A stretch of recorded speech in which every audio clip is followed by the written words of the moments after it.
Ignite is on the last hit. The Soda ultimate hits everybody. Rise takes that Oriana. Will Kevin falls down? No, he survives it just barely. The attack here going in, Paranoia down. Team Solo Mid will win the MLG Spring Championships. Ocelot by the skin of his teeth getting another kill and makes it out alive. How did he survive that one? That was incredible. Ocelot taking so much pain. Can they get wings in time? He's trying to run away by the hands of Salty as he gets a quadra kill for Salty.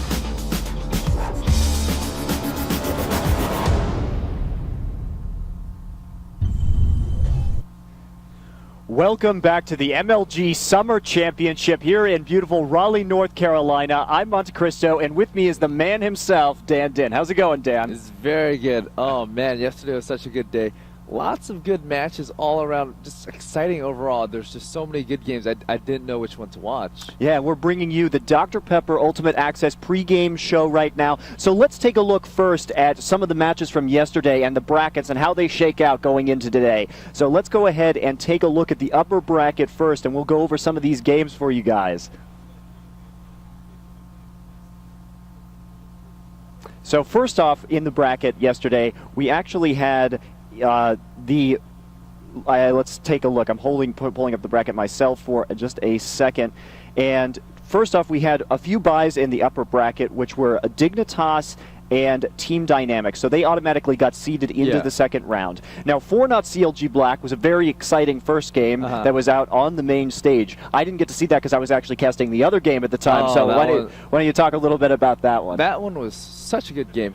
You know, you start off with 4-0 just taking the lead heavily, but you look at CLG Black, they have such a strong team comp that just by being able to pull it to late game, they're pulling the advantage back. Being down like 8 to 10,000 gold wasn't a problem with Kog'Maw, with Rise, with Vladimir. They're able to start winning team fights, and really at the point before they lost the game, literally up until that last minute, it was COG's Black game to lose. They're in the driving seat, and really just really good play and good foresight by 4-0 to just camp that brush, pick off Vlad, and just keep on following him in one by one and just taking that victory. Yeah, and while that was going on, I was casting Legion versus Meat Playground with Optimus Tom, and those games were very one-sided. Legion going 2-0 over Meat Playground, and Demon Lull, the star AD carry off of Legion, going actually 14-0-5 in his first game and not dying in either game at all. So he's been playing very, very well this tournament. He's really an extraordinary player. And we also saw some action yesterday in the next round with Legion versus Dynamic. Did you have a chance to see those games? Yeah. I actually was doing all the notes and stuff. Legion versus Dynamic, it was just... The first game was hyper-aggressive right off the bat at the beginning. You know, the common TD style, you go right in there, get in their face, and TD came out with a 3-2 lead, and from there, you know, they output their aggression all game long and just taking home a very easy snowball victory. And second game is a little different, though. TD had already won first game, so they're taking it a little bit slow, and Legion, also being too aggressive game one, took it a lot slower. So game two was just... Legion playing a very safe, secure style of play and just getting a kill one after another and just snowballing that as well. All right, so let's take a look at the other bracket, guys. So in the lower bracket, we see that we had MME Ferris, the former MTWNA team, taking some victories all the way to the winners round 3. So they beat out Evo 2-0, and that game wasn't televised, but I heard tell that game one was like an hour long and had something like 7 Guardian Angels in the game, and it was really, really close. I caught a good 10-15 minutes of it. Like right off the bat, Evo looked really strong. They had a huge lead, and they just couldn't close it out. And it got to the point where their lead just didn't matter. Once that level gap closed, it didn't matter that they're behind in levels. Once that gold differential, the percentage-wise is less. And say like 5,000 gold at 10 minutes, huge, but 5,000 gold at 30 minutes, that's not much. Once that came into play, you know, it became such a closer match. And I think when the game ended, I think Monomaniac had 4 Guardian Angels, so it was a very intense... I wish I could have seen that entire series. Yeah, and in the meantime, we are now moving into the lower bracket. So basically, I also cast the Orbit Gaming versus Curse in the winners round 2 that you see there. Now, Curse took a 2-1 victory over Orbit Gaming, looking actually very strong. Curse, a team that has a lot of natural talent, but sometimes they don't have the best teamwork or decision-making process in-game. And so they looked actually much sharper than I've seen them in the past. They made a bit of a misplay, I think, in Game 2, but they looked really good. Orbit, I know, has actually been scrimming your brother's team, TSM, like all week, and Orbit looking very good as well. They're still definitely dangerous, and Orbit really needs to make the late stages of the tournament because they are the 9th seed right now in the Circuit Point rankings. They need it to go to Seattle and the Season 2 North American Regionals next weekend. I think like the 3 teams that is just heavily invested in this is I think Legion, Orbit, and what's the last one? CLG Black. CLG Black. So all those guys, depending on how they place over each other, they're going to be replacing one another for the Season 2 regionals this next coming weekend. Yeah, it's going to be a really close match all around. And right now, we actually have 2 teams that we're going to be casting. So we're going to be casting a loser's bracket game between Fornot and Legion. And this is a very important match. Now, if Fornot gets eliminated here, they cannot go to the Season 2 North American Regionals. Now, Legion also needs to get a few points. I believe they're in 7th place right now. They're 7th place. I think they're 25 points over. So, unless they, if one of the other team or both of them play significantly higher than they are, the thing is I was talking to their manager. Riot has already booked their hotel, booked their ticket, but at this point in the game, being kicked into the losers bracket so early, there is a potential that they actually won't make it. So I am very interested on what would happen if that actually plays out. Yeah, so this is a very important match, guys, and I think, Fornot and so anyway, let's take a look at what we've seen so far from Fornot and Legion. So I've been actually casting a lot of Legion in the past few weeks for the MLG prize fights. The last 2 prize fights, Legion has beat both Curse and TSM, looking very strong, and they also placed 3rd at the IPL face-off. So we've got Jat on the floor right now doing some interviews. So let's go ahead and talk to some of the players. Jat? Hey, thanks for the handoff, guys. I'm here with Takashi X from Fornot and Prawley from Team Legion. Let's just get into a quick few questions here. Now, Prawley, you've been away from your team for a little bit while. How's it feel coming back? What have you had to adjust to returning to your team? I was in Italy and Lebanon, so the biggest difference is now I have internet and clean water to drink. That's a few things to adjust to, absolutely. Now, your team, Legion, as we just heard, won the last few MLG prize fights. What do you think about your team has improved that's allowed you to get to this level? Well, before I left, I was like the primary call maker, and since then, they all took that role, and they're a lot better at it than me, so that's what's happened, and that's why we're successful now. All right, so we were listening to your team chat a little bit yesterday, and you really want to play Kennen, but you never get to. Why won't your team let you play Kennen? It's like Wile E. Coyote will never catch the Roadrunner. It just is not meant to be, I guess. I'm sorry to hear that, Prawley. Now, Takashi, I know that you've recently picked up some new players in the Rainman and Locust. What was your decision to pick up those 2 players for this tournament? I mean, they bring a tremendous amount of experience is the biggest thing, and they're 2 excellent players, so definitely very strong additions to the team, and hopefully we'll perform well today. So, one more question here. Your former team, V8, is kind of scattered throughout this tournament. There's some players on TSM Evo. There's also some on MME Ferris. What's it like competing against your former team, V8? I mean, it's a lot of fun. Like, I love coming to events to meet up with these guys again because, well, everything, we're all on still good terms, obviously. And it's like, it's always fun, the banter back and forth. And then we always sometimes talk about, like, the curse of V8 because none of us have actually won yet. But hopefully one of us will. So, with this game in particular, you play a lot of Morgana. It seems like you like to pick it as many games as possible. What about that champion is so attractive to you? I mean, it's very consistent. Like, it's a very, very consistent champion. You can pick it versus anything, with almost anything, and do pretty well. All right, thanks, guys. Just do a little sportsman-like handshake before the game, and then we'll get this one off. Let's go back to the casters. Thanks a lot, Jat. And yeah, let's talk a little bit about what we've seen so far from Legion and Fornot. Like I was saying, I have seen Legion playing a lot in the last few weeks, but they've been playing with Wild Turtle in the middle, but probably an extremely talented AP mid carry. But also, I think the story of Legion is really Demon Law this tournament. He has been playing so well. And the synergy that I've seen with Legion is really Loud Immortus plays these control junglers where they have a heavy amount of CC. He plays similar junglers to Snoopay, the Maokai, the Skarner, and he peels very, very effectively. And of course, Loud Immortus is also known for his Alistair, big time. Yeah. Alistair is almost always banned against Legion. And so it seems to me that Legion frequently uses their team comps to protect Demon Lol, and then Demon, with this incredible mechanical skill and great positioning, typically gets himself into places where he can get triple, quadra kills on the other team.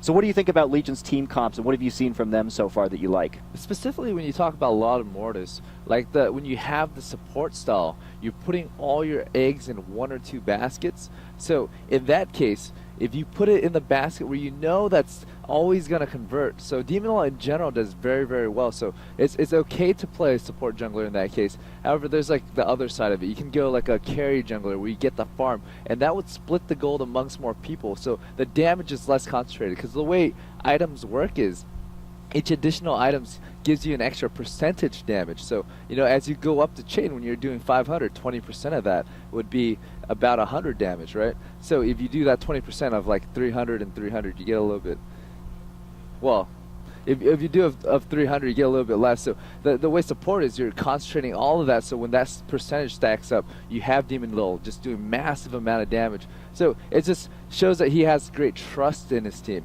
And another thing I want to talk about is with Prawley coming back, anytime you have somebody new coming back, not practicing with the team a little bit, it's going to be a little bit harder to get back into it. So I don't quite see the synergy this tournament yet.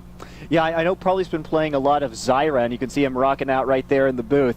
Prawley's been playing a lot of Zyra this tournament, which has been a pretty common ban against Legion so far, after some of the teams have discovered how good he is and also how strong Zyra is at the moment. And Legion also been running a lot of pick-off comps with Ashe and Sona as well as Zyra, so they've got a lot of CC that they're pulling off and trying to isolate one member of the team. Strong engages being kind of the name of Legion's game. Yeah, like one thing I want to talk about is when you have that strong long cooldown engage, say with the Sona, with the Ashe and Skarner, you're basically waiting for all your cooldowns to come up, look for that kill, go back to farming, look for that kill again. But when you play against a hyper-aggressive team comp, you're not going to have the time for the cooldown to refresh to get those kills. You're going to get one kill, and they're going to force a fight, and you're going to be down 3 ults. And in that cycle, the more aggressive a team is, the more chance they take at making things happen, the less beneficial is for Legion in that case. Yeah, one thing that you're talking about, of course, with these like Skarner, Ashe, Zyra comps that they've been running, and Sona as well with the Crescendo,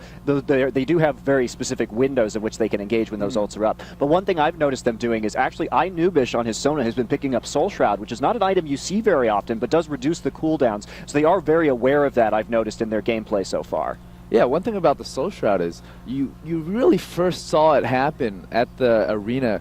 I think the Blaze picked it up almost every single game, and it proved to be very effective. Because in a team fight, when everybody's grouped up, especially when you're being very aggressive early and you force team fights as early as 10 minutes, 15 minutes, having teams grouped up and having that aura item helps out so much. Yeah, so let's talk about Fornot for a minute. They do have these 2 subs, and we are actually moving straight into the picks and bans, so we're going to have to get back to this in just a few minutes, guys. So let's switch over. This is going to be Legion versus Fornot, Game 1 in the MLG Summer Championships here in Raleigh. So right now we see Morgana getting banned out first by Legion. Takashi X, a very good Morgana player, so that's directly targeted at him. I'm not surprised. I mean, just looking at Takashi, just not only at this tournament. As a matter of fact, every single tournament, online or offline, you've seen Takashi pick Morgana time and time again. So, we all know he's a great Morgana player. And Jace, actually the ban here too. The Rain Man has been playing a lot of Jace in top lane. He's been doing it in tournaments in which he subbed. The last time he subbed for the former MTWNA and ruined top lane with Jace. Oh, I think he went like 13-1 or something. He just absolutely decimated. The thing with Jace is, I think he's a very underrated champion. People just haven't really picked up on him. He's good to counterpick against high hit point team composition. So if you go like run a Mundo or any champion with a lot of hit point, you bring out Jace, he's going to do a lot of work. Yeah, not only that, but he's really hard to gank with that knockback up in top lane. So it's a very safe choice, especially with his option to last hit from ranged as well. Yeah, you can switch from range to melee, and he's naturally very tanky. He can knock people back when he gets ganked. He can speed himself up. So he has a lot of escape mechanism. And really, you can't even call him a range or a melee. He has the option of being both a bruiser or a ranged champion.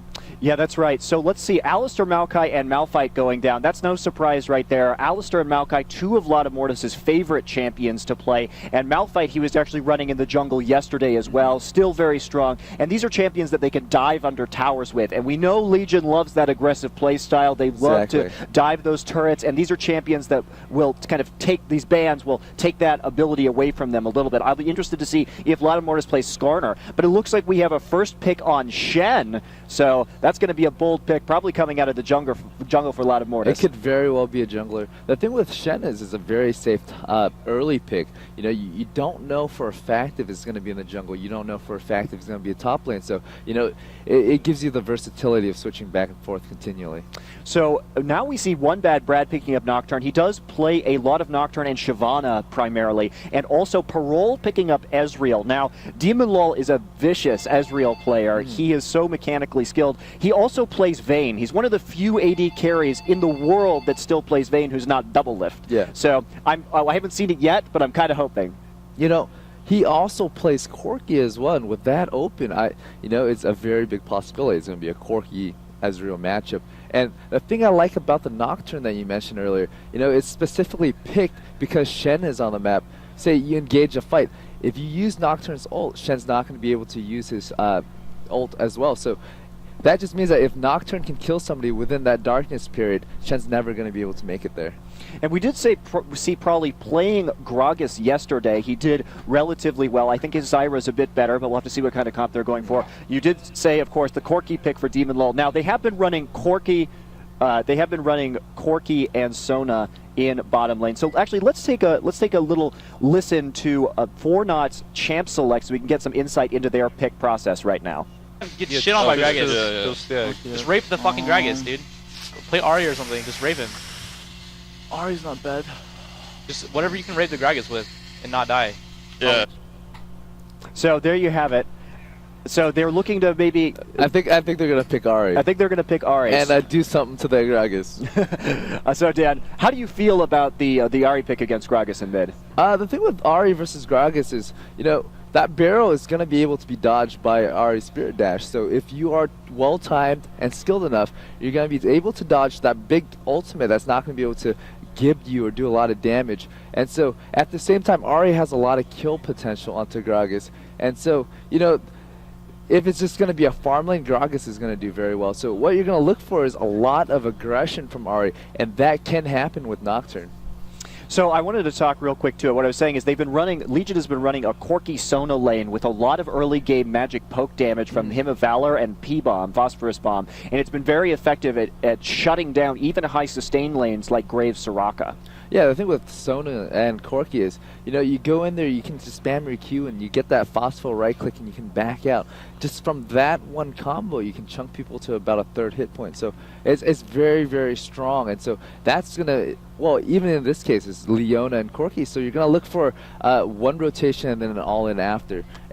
Yeah, what I really love about the Leona-Corki combo is that Leona's combo with Gatling Gun, it will actually hit all of the sunlight procs from the constant tick, tick, tick of that Gatling Gun, so you can make sure you don't waste any of that damage, unlike sometimes you double up on the procs with Leona's kind of rapid-fire abilities into the engagement. Exactly. Leona works exceptionally well whenever you have any type of champion that has a dot-type damage. You know, you have a Mumu with a dot, any champion with a Sunfire, even sometimes when the Rammus uses his DBC, it will start proccing his damage return. And so anytime you have any overtime damage, I'll throw out another one like Brand, you get every single sunlight proc, and that it helps out a lot in team fights. Yeah, so let's see what the last pick here is going to be. They have not picked a champion for the Rain Man yet, and I'll be interested to see. He has been playing a lot of York. Will he actually play Teemo? I'm not sure if he's trolling or not.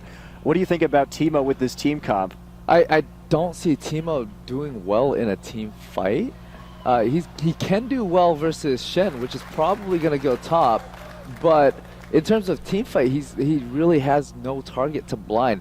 Like the thing with Teemo is his biggest utility is that blind. When you have a heavy right clicker, you blind him and it just shuts him out for quite a bit of time. And in this case, Corki's actually half his damage is magic damage. A good chunk of it is true damage. So I don't see that blind shutting him down. And really, Corki's going to be behind throwing those rockets off for the most of the point.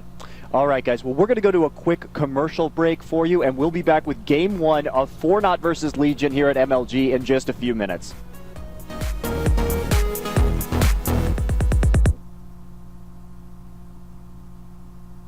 Want to upgrade to HD but don't have a credit card to purchase online? Head to your local Best Buy store and purchase an MLG Pro Pack card. For just $10, you'll get HD access to any event of your choice. That means no ads, HD quality, and more exciting premium features. The MLG Pro Pack also comes with 3 months of Game Battles premium access, giving you a chance to take your Game Battles experience to the next level. All for the low price of $10. What are you waiting for? Get the MLG Pro Pack from your local Best Buy today.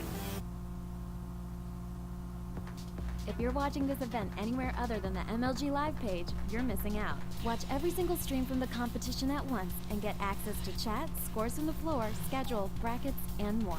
Only at MajorLeagueGaming.com/live.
Welcome back to Game 1 of Fortnite versus Legion here at the MLG Summer Championship in Raleigh. I'm Monte Cristo, and joining me is Dan Madden. Thanks a lot. Anyways, I'm just going to jump right into this game. If you look at the map, you see the purple side just split up. Fortnite's just covering all entry points to make sure that Legion cannot invade, and Legion's just camping in a brush, hoping somebody would peek in and pick off that early kill. So just from the looks of it, they're just looking to defend. There's not going to be any early aggression. Yeah, even though we do have a strong CC team coming out of Legion here, take a look top lane. It looks like they're going to be going for an early kill in lane on the Rain Man. So they're going to go ahead and hide in that brush with all the CC coming off of Shen and Leona. So we'll have to see if this actually works out for them. It's kind of a high-risk, high-reward move that we're used to seeing from Legion. Yeah, that's very dangerous. You know, that Shield of Daybreak and that taunt, if it goes off on Teemo, he's going to die pretty much within about a second. That's going to proc. So apparently we have a little glitch in the game, so we're just going to, let's talk more about the lineup here. Apparently iNubish currently has 1,000 MR and armor. 1,000 MR. 1,000 MR and armor. So where's that? We might actually have to remake this game, guys, once we get back in. But right now, so we were talking about the Rain Man's Teemo earlier and how he doesn't really have a target to blind. You know, I think that we saw this, I think, a little bit yesterday with Fortnite, where they had some kind of like wacky team comps that didn't seem like they were perhaps optimized. We saw Yorick picked with Morgana and Ezreal, which is not the optimal use of that Yorick. You know, typically you want to go with higher damage right-click, like heavy right-click carries like Vayne that do more auto-attack damage. Exactly. Well, like one thing you always think about when you pick a certain type of champion is you think, how is this champion going to do in lane, and how is it going to do in team fights? And how a lot of times you even have to think, how is it going to do in small skirmishes? That way you can plan your entire game accordingly. If you know you're going to excel in small 2v2 or 2v3 skirmishes, you can, and you're going to want those situations to happen. So I don't see that Teemo pick doing well in a team fight. Yeah, and we're actually going to have to remake this game, guys, so I'm sorry about the whole delay that you have to bear with us for just a second. We will be getting this game underway rapidly. So on the other side of the coin, we do have this Corki Leona lane. They were looking like they were going to do some exciting early aggression, so I hope they do the same kind of opener that we just saw, so that we can see if that gank on Teemo will work. I was super excited about that, Dan, and I'm a little bummed that we may not get to see that. I'm a little scared for Teemo right now. But, you know, Teemo doesn't know. They can very well just sneak right back in that brush. And really, with 1,000 armor, that Leona could have gone really hard in the paint. So, yeah, we're going to get right back into this. So, well, let's... I mean, in this extended series, Legion really has a lot to prove here, as does Fortnite. We were talking earlier. Fortnite is in a do-or-die situation in the losers bracket. If they do not take first or second place in this tournament, they really have no chance of going to the North American Regionals. Really, like, Fortnite coming in here is just... The odds are stacked against them. In my honest opinion, it's probably going to be Dig and Curse. So in this, is actually Legion that has more to lose. Yeah, and they, like you were saying, they do have a lot of circuit points already. It seems unlikely that some team will be able to unseat them from the actual top 8 standings, but it is still possible if the right teams win. For example, if CLG Black or Fortnite take 1-2 in this tournament, they'll be knocked right out. If CLG Black or Fortnite takes first or second, they might not make it. If Orbit and Monomaniac makes it, they might get knocked out too. It's just depending on how high or how much higher Monomaniac and Orbit place over Legion, you know, they could very well not make it to regionals, even though their flight and hotels are booked. Right, so you'll have to see. We're now like rolling down the pick and ban process here, so we're going to get back into game in about 40 seconds or so. They just went through the rapid fire picks and ban, and so let's talk right now about the Sona Ezreal lane. Now, I was talking earlier about the Corki Sona lane and the poke that comes off of that, but you're seeing a similar thing here, where you're going to have a lot of poke. Do you think that Parole is going to be leveling Mystic Shot first, or is he going to be going with the attack speed slow? The thing with attack speed slows, in this case, is not going to really help him. Right. You know, Corki's not going to go in there and auto-attack all day. He's going to go in there for a Phosphor right-click and back out. And really, when the kill potential is there, you're going to see the Zenith Blade come in, the Shield of Daybreak come in, and the Gatlin's going to proc both of those passives, and they're going to drop very quickly. So what Parole wants to do is he wants to hang back and start poking. Because if you look at the team comp, right, Leona and Corki doesn't have any type of sustain. So a trade build first, probably with a Phage first, I would expect from this, to get the extra kind of boost in lane and the extra HP to survive the poke that's coming out of the other side. But you can also look at the other way. If he goes for the attack speed slow, he can use it as a ranged nuke that can get through creeps too. So there's a lot of ways of going at it. All right, so now we're back in game, guys. You can see both teams coming out of the fountain and heading straight up mid lane. So will Legion try their little trick up top with Corki, Leona, and Shen in the brush, waiting to pounce on an unsuspecting Teemo? And it looks like both teams are going to be lining up the same way they did before, for not moving to the line of scrimmage, just coming up there to protect all possible entrances to their jungle and avoid an early gank. And of course, Legion coming into these brushes as well, right by their blue buff, so that they can catch an unsuspecting member of Fortnite should they decide to fatally wander into the river. You know, it looks just awfully the same as last game. So, you know, that level 1 gank on Teemo can very well happen. Yeah, I'm looking forward to that really well. And during the in the lobby, once we were remaking the game, they asked for first blood because of the remake. Legion did, so a little humor there coming out from the players. We'll have to see if they actually think that Fortnite is wise to their plan or not. Takashi X just standing and laughing in mid lane as Ori. And, you know, you also mentioned earlier that with Cruiser up top on Shen, you know, that the Nocturne is kind of a counter to that because it allows Nocturne to counter gank if the Stand United comes in. It allows both champions with those global or nearly global ults to come in at a moment's notice and reverse a gank. So that does mitigate some of the power of both of those champions, actually, and make it a little more fair in team fights or in kind of high scenario or high damage ganks. Now, we are going to see it. Shen is going to taunt into the bush. They're going to wait in the second brush. Demon Lol just going ahead and face checking. And will they be able to catch the Rain Man's Teemo here for first blood? Do you think we're going to see a lane swap and Cruiser will go bot lane after this?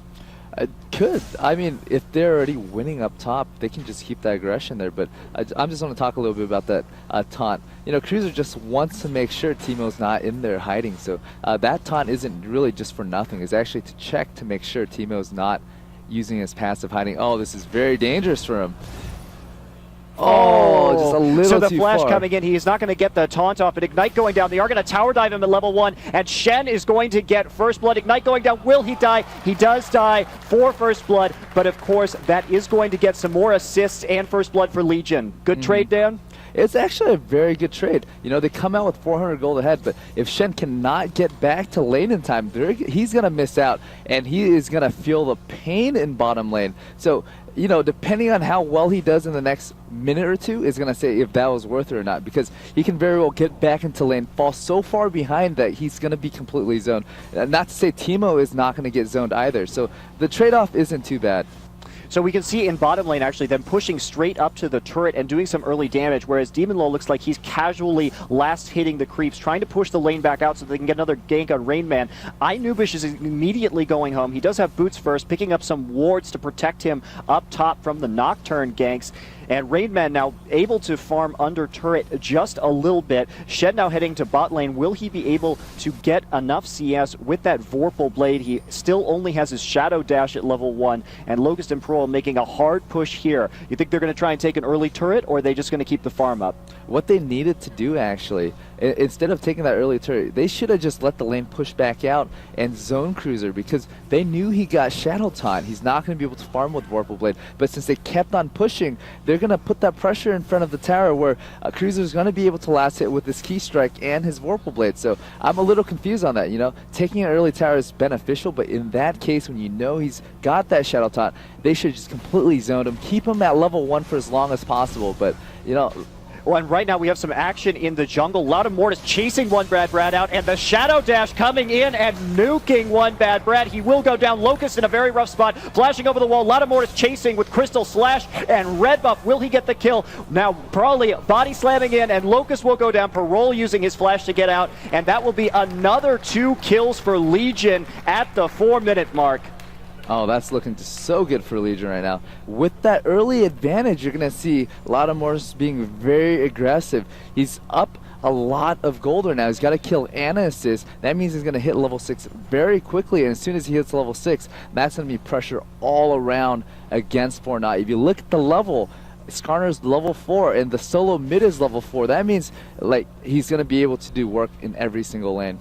And now Cruiser the Bruiser coming out at 1, 1, and 2. You can see he's picked up an early Doran's shield to deal with some of that poke and sustain himself in lane just a little bit better. And let's take a look actually at what skills Ezreal is getting right now. He does have 1 point in everything, so not clear exactly what he's going to be skilling up yet in this 1v2 lane. I'm a little curious why Nocturne just went in for the invade. Nocturne isn't notoriously strong against Skarner. If you look at the way he's built, that shield is going to only block the first Q. Skarner's Q is on a relatively short cooldown, and he's always going to be able to get the slow onto Nocturne. So I'm just so curious why he invaded so early against a jungler that can beat him in the jungle. Well, and as we can see, Demon and Nubish coming up for a red buff right now. They're going to go ahead and put the red buff of Fortnite onto Demon Lol, so that's going to be even more pain in top lane for the Rain Man. I mean, like right now, I I'm very worried for Fortnite. You know, you look at the team comp, they're really reliant on getting those Nocturne ganks at level 6. But look at what's going on in mid lane right now. Fortnite, One Bad Brad actually being pushed back to mid turret by a combined pincher movement between turrets by Turtle and Loudamortis. This is the aggressive play we're used to seeing from Legion, and they're really looking to capitalize their success in this early game that they've managed to rack up already, having almost a nearly 2,000 gold lead by the 6-minute mark. Yeah, like the important thing is Fortnite lost more than just those death in gold. When they died, the wave was pushing on the other way, and the wave built up, so they missed out on a ton of CS when they died too. And Demon Lol and Nubish continuing just to push this lane really hard, going for the early tower kill, ignoring the creeps under turret for the moment. They're zoning really hard. And are we going to see some more action in bot lane? Looks like Locust is going to get chased down by Loudamortis. Crystal Slash slowing him, and the Ignite ticking down, but they're going to have to back off as Loudamortis gets a little bit low. They don't quite have the damage to finish it, even if they do have a lot of CC. Also, Legion's tower getting perilously low in bottom lane. Probably Turtle, sorry. He is still running that deceptive name, and we are going to see the top tower from Fortnite go down early and increase Legion's lead. So you think we're going to see a lane switch at this point?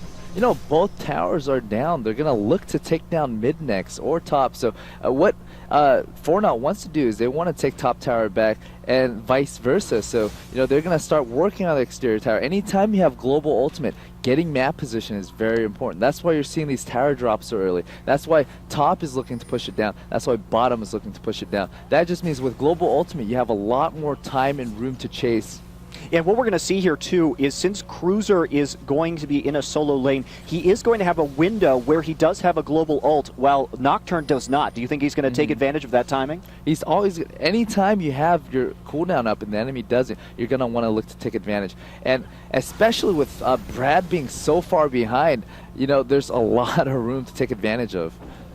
So we see the blue buff getting picked up for Takashi at the moment. Meanwhile, Prolly just going to go ahead and continue farming up in mid lane. Let's take a look at the creep scores real quick and see if we notice any big differences. Right now, Corky Demon Lol about 12 CS up on his counterpart in bot lane, Parole. So that's going to be a pretty big deal, especially when Corky has had an advantage of getting an assist already as well, getting that early phage. Yeah, and if you look at mid too, Gragas has significantly more CS. It's about a 20, it's 19 right now.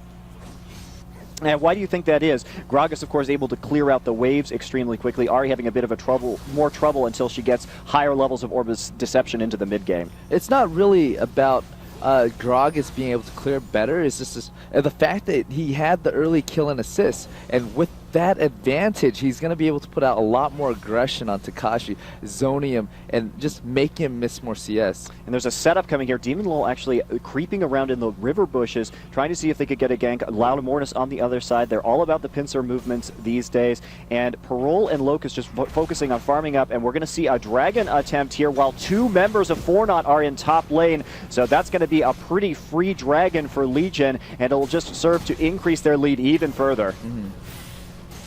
Yeah, this is basically a free dragon. If you look at Shen's position too, he has his ultimate, so at any point it would be a 5v3, and Fortnite knows that, so they're just going to give up that dragon. They knew they had nothing that they can do against that. So Takashi trying to push turret. One Bad Brad does the same thing in top lane. Takashi actually, it looks like he's burning his ultimate in order to escape a potentially deadly Prolly and Nubish gank, and so Takashi going to pull back and keep on farming up. Yeah, that ultimate was pretty much necessary. Had the center hit him, he would have been stunned. Gragas would have been able to dash forward, knocking him back, and maybe just landing a barrel, and that would have chunked him for just a lot of his hit point. And even if he doesn't die, Takashi wouldn't be able to stay in lane and farm, making him miss out on even more CS. Demon Lol also in bottom lane having no problem staying, even though his support wasn't there for a while, because he had the phage constructed already while Ezreal did not. So he does have a bit of an advantage there and was just farming happily while there wasn't a lot of poke coming off of Parole and Locust. So it looks like we're going back to a relatively passive laning phase at this point, as both teams looking to defend their existing turrets and farming up in the lanes that don't have them. You can see the Rain Man going ahead and taking double golems in top lane. Like right now, what Nocturne's looking to do is, now that he finally has his ultimate, he's gonna want to gank bottom lane. Leona's really tanky right now, so if they can, they're gonna want to wait until Corky uses his Valkyrie and jump on him. Yep, I totally agree with you, Dan. And let's see if Demon Lull is going to complete that Trinity Force anytime soon. Let's take a look at his now. He's definitely a far cry away from that at the moment. And in terms of itemization, nothing too unusual yet. An early chain vest. Do you think that's going to be a Sunfire Cape, Dan? An early chain vest that could very well be a Sunfire Cape. But in this case, I'd just go for... Oh, actually, Impale going down onto Takashi in mid lane, and he will be able to Spirit Rush out of there with some ease. He did eat the Ignite as well, but here comes Probably body slamming over the wall. Will they actually get the kill here? He's getting quite low, but Shen going to come in, stand united. Will they get one bad Brad as well? He's going to flash over the wall, but he gets hit with the Shadow Dash. Lotta Mortis now chasing him down, and that will be another 2 kills for Legion on a beautiful gank and turnaround. Yeah, one thing about Skarner is it doesn't matter if she has her Spirit Rush. She's going to get caught. She's going to take damage for quite some time. So just from that combo from Skarner and Gragas, you know, Ahri already dropped to about 20%, and it was just a relatively easy pickup. And now the push going on in bot lane, trying to do some more damage and farm up under this turret. Demon Lull just firing rockets into Ezreal's face, and they're going to back off, looks like. And meanwhile, the Rain Man's getting ganked in top lane. Again, Crystal Slash and Red Buff. Cruiser will flash in and hit that Shadow Dash. A Shroom going down to try and slow them. Rain Man is nowhere near a turret. Will he go down? Yes, Lotta Mortis has no mana, though. Another Shadow Dash will pick up the kill for Cruiser. Yeah, right now it's just looking so good for Legion. And actually a Solar Flare going down in bot lane as we see both bot lanes trading. Exhaust now on Parole. Demon Lull having to back off. He's got very little mana. Will they be able to pull this out? Eclipse going down, and Nubish gets very low, and one big one will finish off Locust. You know, right there, Fortnite actually had the advantage in terms of team fighting, but the creep buildup just gave Legion just the edge on picking up that kill. Had the creep wave been on the other side pushing forward, it would have been very beneficial for Fortnite to fight that. Cruiser now pushing deep into the top lane. Parole having to go back. Demon Lull just going to go ahead and sustain a little bit off of these golems, pick up an extra little bit of gold, and head back himself. See what items we get now. Gragas going Cage's lucky pick, and now an explosive cast hitting Takashi. Will he be able to actually get out of this? He still has Spirit Rush, so that shouldn't be a problem. Just giving him a little love tap. Gragas now picking up the early Negatron cloak for a Abyssal Scepter. Mm-hmm. Like the thing we've seen time and again is he does go that Abyssal Scepter and that DFG, and it seems to be the most common build for Gragas this tournament. And yeah, he's picking up the Drunken Rage. We know that Wild Turtle likes to play his Gragas with Body Slam first for a little bit higher upfront burst damage, but that's not what we're seeing here from Prawley. He's just going to go ahead and get the extra mana and damage reduction to help him sustain in lane. Yeah, the thing with Gragas is he was expecting a tougher lane, so he's maxing. Oh no, we have a blue buff attempt here, but 4 members of not closing in. True Shot Barrage decapitating part of Legion, but the Solar Flare going down. Demon Lull has now joined the fight, chasing off Parole, zoning Takashi, and Turtle actually picking up the kill on that one bad Brad. Oh. Demon Lull now over the wall. The charm misses, so he won't be drawn into that turret, and it will be that blue buff going to Legion. Probably will pick that up, denying it from Takashi. 8-1 now the kills, and a pretty substantial nearly 6k gold lead here at 14 minutes. Had that charm hit, that would have been a very reckless play by Demon Lull. He thought he was going to be able to go over that wall and just pick up the 2 kill onto Easy and Ahri, but he didn't know the exact position, so he wasn't able to do damage. Had that charm hit, it would have been really dangerous. So we can see the Rain Man actually going for an early Wriggles Lantern. What do you think about this build on Teemo, and what is Rain Man thinking with it? The thing is he's just trying to stay in lane. He usually, like, the standard Rain Man Teemo build is get life sustain, get armor, get MR, and just be very tanky. Be a CC bot and just let that damage over time tick from the poison. So it's just a standard build for Rain Man. What do you think about the recent round of Teemo buffs? Are they going to help Rain Man up in this top lane? Well, in this game in general, I just don't see Teemo being effective. Nocturne can never gank top. There's no kill potential with a Teemo up there. If he's able to completely zone out Shen and keep Shen low the entire time, then there's kill potential. But in terms of ganking and having that small window where you burst somebody down, there's no way Teemo is going to ever convert a kill. So an early Sunfire now onto Cruiser's Shen, so we're not going to see any kind of Wit's End or Ionic Spark yet. So no split pushing at this point in time, or not a very strong split push until we get a little further on into this game. Actually, as a matter of fact, I think Sunfire pushes a little bit better than Wit's End, just because you got the AoE damage. Not quite as good as Ionic Spark, though. So I think he is looking for the split push with the Sunfire. It's not a bad idea, because, you know, Shen does synergize with the HP that you get from Sunfire Cape. And in terms of the team comps, you do see a little bit of magic damage coming out of Teemo, but Armor, of course, being the name for the game against the Ezreal Nocturne Teemo comp. So let's take a look at mid lane here. Probably going to go ahead in and try and do a barrel roll. He's going to miss Takashi. Well, he's not. Takashi walking right back into it and taking some damage. Now Legion going for their second dragon of this game already. They will have no problem taking it out. Loudamort is just going to go ahead and tank that. And Fornot doesn't seem interested at all in taking it. They have literally no vision of this. Loudamortis with the Oracle. Now, in the meantime, Fornot does have great vision up in the top river through the wards and Teemo shrooms, but nothing, interestingly, down south, and no move from there to combat this dragon. That'll just increase Legion's lead even further and allow them to snowball just a tad bit harder. What do you think Fornot has to do to come back into this game, Dan? They need to make big plays at this point. They're about 7k behind, only 16 minutes in the game, and that's absolutely huge. In terms of fighting potential, Legion can win 2v3 in most team fights at this point. So what Fornot needs to do is they need to make big plays. They need to get that 4 or 5 man gank on 2 or 3 people, get a tower, get that gank again, take dragon, get that gank again, take another tower. If they can do that a couple of times, maybe they can get back in the game.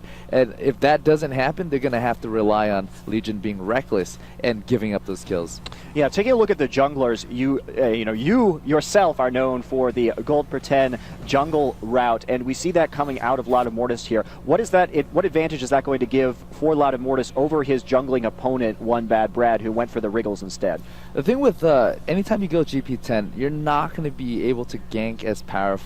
You're not gonna do as much damage, but it pays off in the long run. And he was able to get those GP10 early enough because he got those early kills. So anytime you get early kills with GP10, that's gonna help vastly. And really, all those GP10s that he's gonna get is gonna build into items that are part of his core build. Shirelli is gonna allow him to grab somebody a lot easier. The cooldown helps him get his shield up more faster, and also use his Q to slow more frequently as well. And actually, a flash impale going down on Takashi. A crescendo going over the heads of Legion, but it won't matter. Loudamortis is going to pick up that kill with a tick of red buff, it looked like, as Ahri flashed over the wall. I think if Ahri actually survived the red buff tick, she probably would have gotten away, because she had another spirit dash up, or at least force Legion to burn some flashes.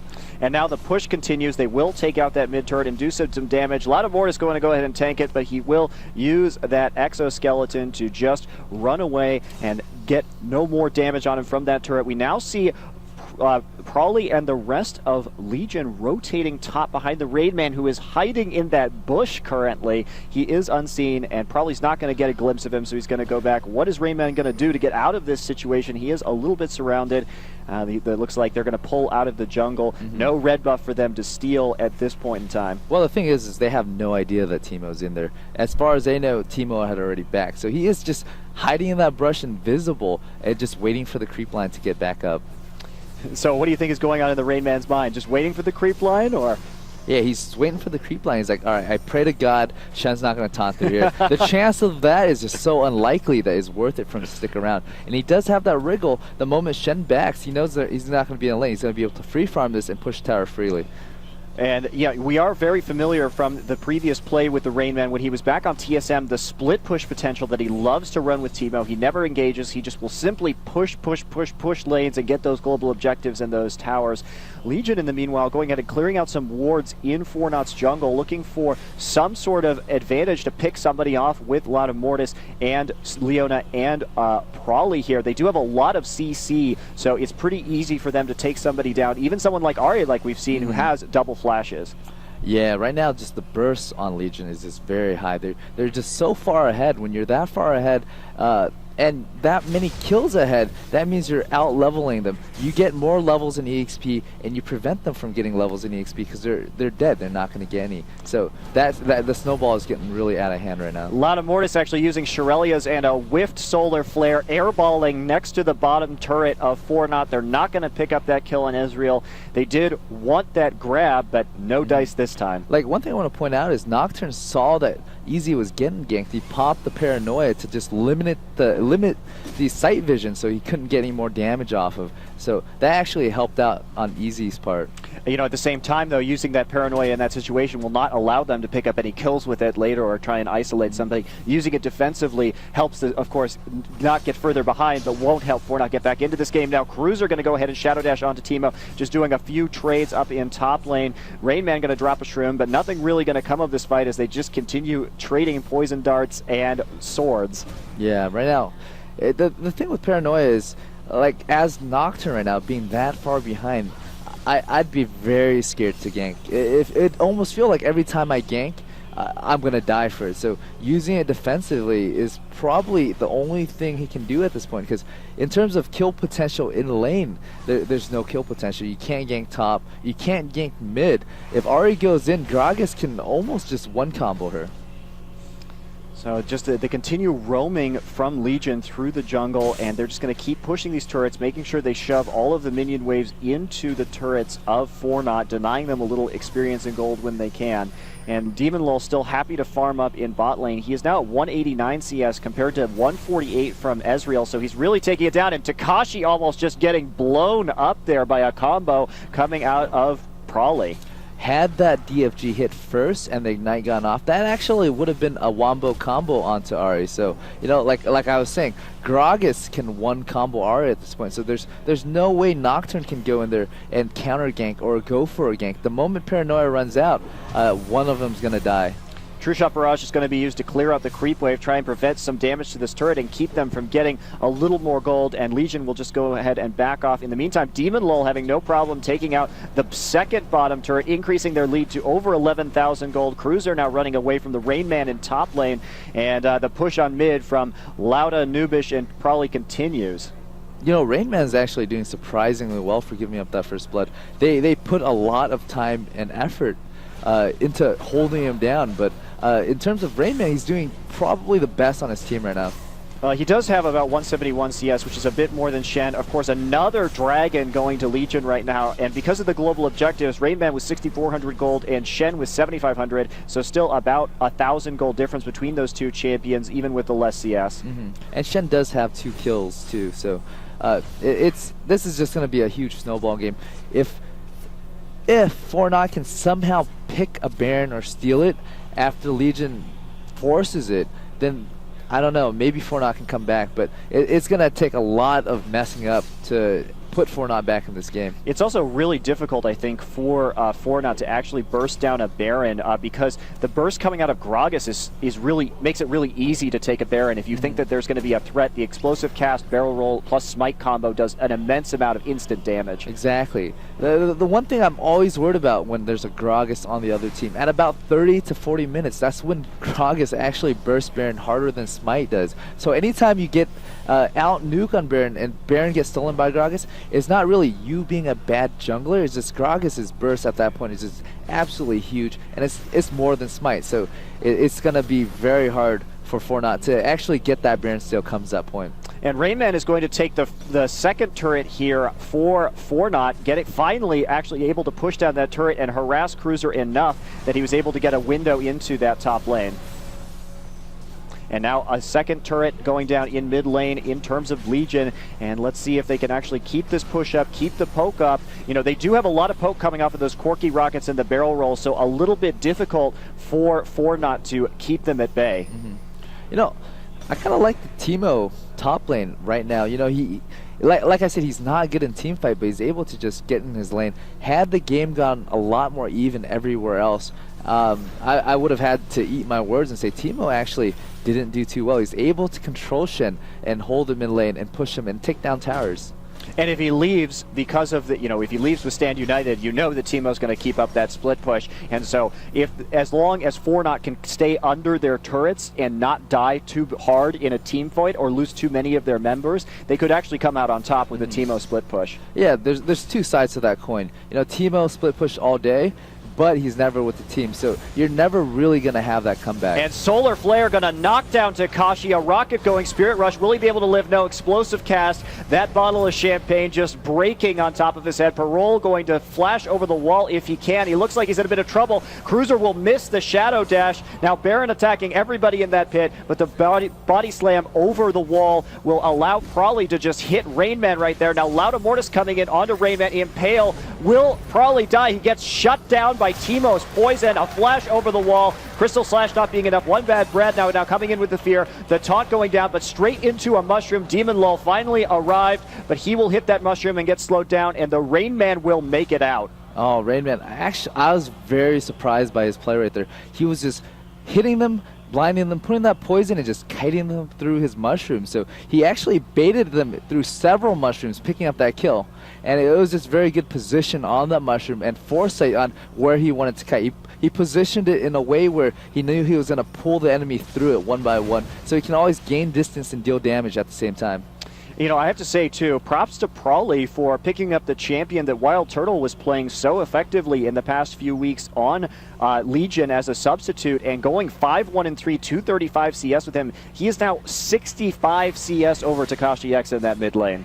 Yeah, that early game advantage definitely helped him, and really he's playing very well as well. He's playing very aggressive with Gragas, and it's paying off so well because when you are ahead, you're able to apply that aggression. And really, the thing is when you're that aggressive, you either lose your advantage or you push it further ahead, and he's able to get that further lead.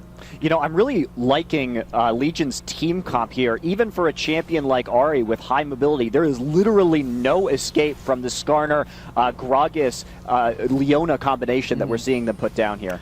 Yeah, the thing with Leona is the moment the stun goes off... Actually, Eclipse coming over the wall, and an instant burst from Prawley will take Takashi down easy peasy.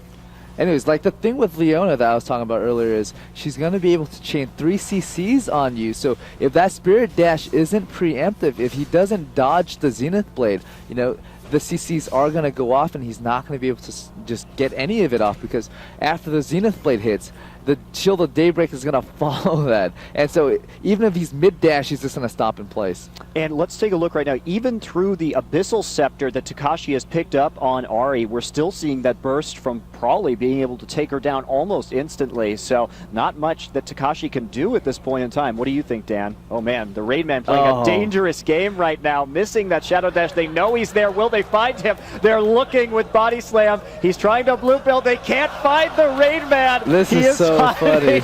In between the brushes, and a blue pill going down. Let's see, probably still very determined. He's very determined. And he hits him. He hits him. He knows he's there, but he can't find him. There goes the explosive cast. The Rayman finally taking a rocket from Demon Lull and going down. There's really nothing he can do surrounded by 4 people. And really, they saw him walk in that general area, and they had him perfectly cut off, one from the top side, one from the bottom side. So there's no real escape route. The only way he would have gotten back is through Blue Pill, but really, the time that it took to Blue Pill just didn't allow for him. So they knew he was there, and they just kept on checking. It was definitely one of the funnier moments of this tournament so far, Dan. Like the interesting thing about that is usually when Teemo uses his passive, he's actually hiding in a brush, so they didn't think of body slamming or taunting outside of the brush. Had he been in the middle of the lane, he probably would have gotten away. So let's talk right now. I want to ask you about Ezreal's build. So Parole picking up an early phage, but then building into Infinity Edge right away instead of finishing his Trinity Force. Why do you think he did that, Dan? It's because he's behind and he needs that extra damage. You get less utility with a Triforce, but I mean, you get more utility with a Triforce, but you get less damage. So he's looking, all right, my team is incredibly behind. What item can I build to maybe make a comeback? So he's going for a very aggressive build. You'll probably see him not build any defensive item at all, just because they need the damage. And now Legion holding up a 14,000 gold advantage at nearly 30 minutes. Why do you think they're not pressing their advantage harder? They seem to be playing very, very cautiously in spite of an immense lead. With all that lead, they really aren't in a hurry to end the game. one thing about Legion in the past is they get an early lead and they get way, way too aggressive. They force things that they shouldn't, and they lose that lead and they throw the game. And so they're just trying to learn from their mistakes. All right, let's just wait for Dragon. Let's wait for Baron. Let's wait until we're just so much stronger than they are that we can just face roll them under their own tower. And so that's what they're looking to do. They're looking to pick up that next Dragon. They're looking to pick up Baron. They're looking to bait Baron fights and then push. Well, Baron back up right now, so I think that we're going to see them try and pick it up. A lot of Mortis now running a lap around Baron, looking for those wards, and putting up some of his zones on the outside of the pit. Looks like they will start with Shen and Raleigh not going to be there in the bottom jungle currently, but they're going to start the Baron all the same. A lot of Mortis just happy to tank it with the Crystalline Exoskeleton. Demon Lull coming down with a lot of damage, chunking that Baron really, really quickly. Yeah, Demon Lull is just very farmed at this point. He has a BT, he has another BF sword, and a Triforce. So just with 3 people, that's a lot of damage. Baron definitely will go down, or went down. Oh, wow. True Shot Barrage coming over the top, but while he was watching it, you saw Prawley just blow Ezreal up in the mid lane. That is a lot of alcohol to take down Ezreal. Yeah, Gragas is an absolute monster right now. There's really nobody on Fortnite. But Paranoia coming in, they're catching Prawley out. He does escape the Fear Tether with a body slam. Now Lattimorris impaling Takashi X. Crescendo coming over the top, followed by Solar Flare. Nubish going to come over the wall with the Zenith Blade onto Rainman, but the cleanup beginning. Double flash over the wall for Legion. Now they're going for One Bad Brat under turret. Exhaust on the Rainman. One Bad Brat not going to be able to live through this, even though Lattimorris is tanking the turret. Double kill for Lauda. That was actually like a 4v2, and really that just goes to show how much of a lead Legion has. They're so far ahead that in team fights under normal conditions they would have been Roth stomped. They're able to turn that around and pick up 4 kills, or 3 kills.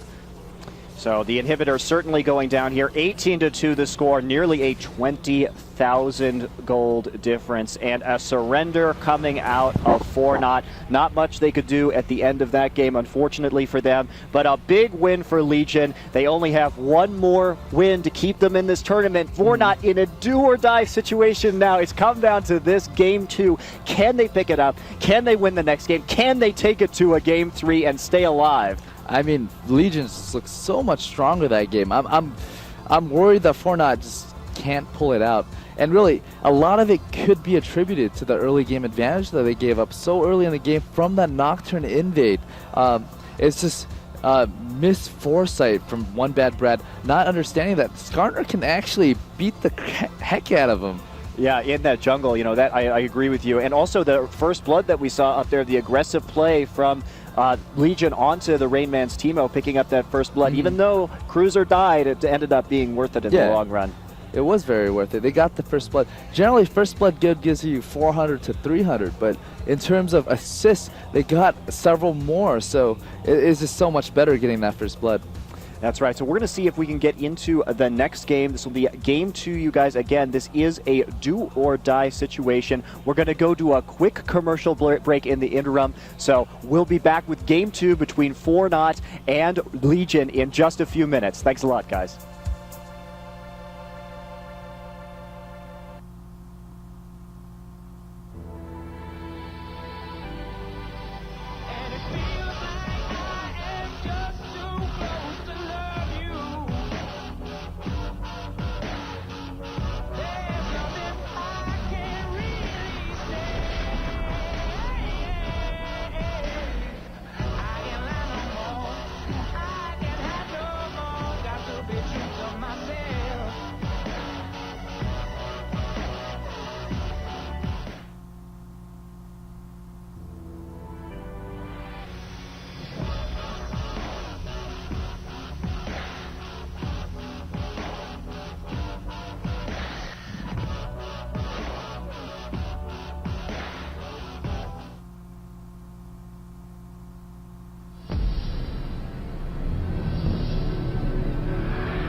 Product not yet rated.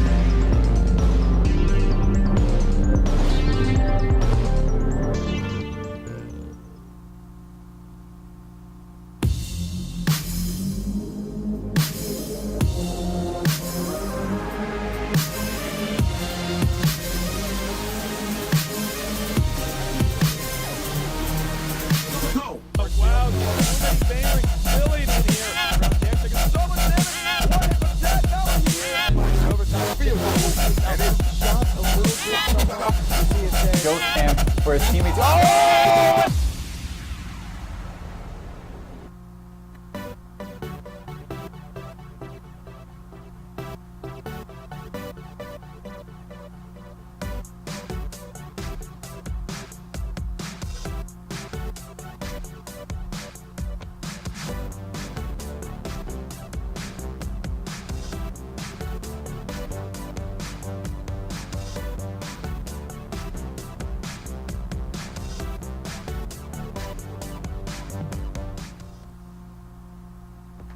If you're watching this event anywhere other than the MLG Live page, you're missing out.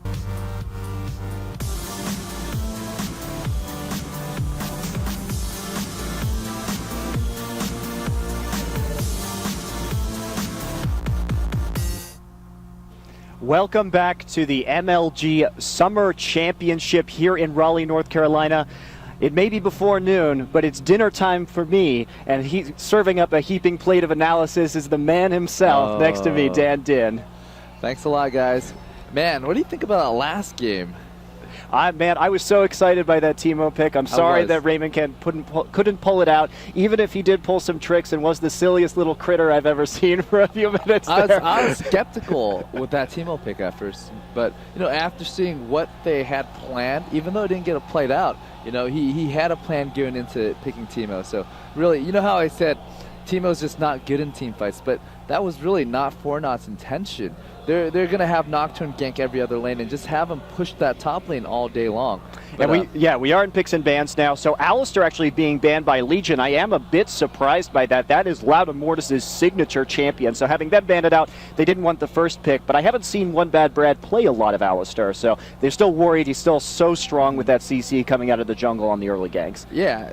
The thing with Alistar being banned is that means that Loud Immortus isn't really looking to play Alistar anyways. He might just go for that Skarner again. He's been picking Skarner a lot. He's been doing very well. So in terms of picking what you're comfortable with, that could very well be what he's looking for.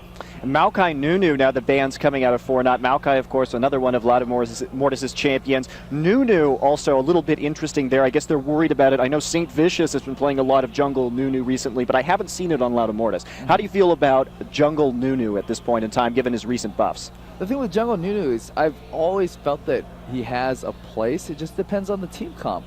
If you have a steroid AD carry that benefits from a lot of movement speed and a lot of attack, Nunu is always a good pick. You just have to build the right team comp to fit Nunu into it. Yeah, that's right. Now, Morgana and Shen being banned. Shen picked up by first pick Legion last time. They don't want the first pick coming down from Fortnite to be Shen. And, of course, Morgana squarely aimed at Takashi X and his amazing Morgana play. Zyra, as well, as we were talking about before the last game, probably been playing a lot of Zyra and doing exceptionally well with her in mid lane. So they don't want her to be picked up by Legion in this game too. Yeah, definitely. The bans are kind of similar, but the dynamics of it does change a little bit, being from first pick to second pick, because you're not seeing Fortnite banning Alistars on the other side now, because that just shows that both of them value Alistars a lot.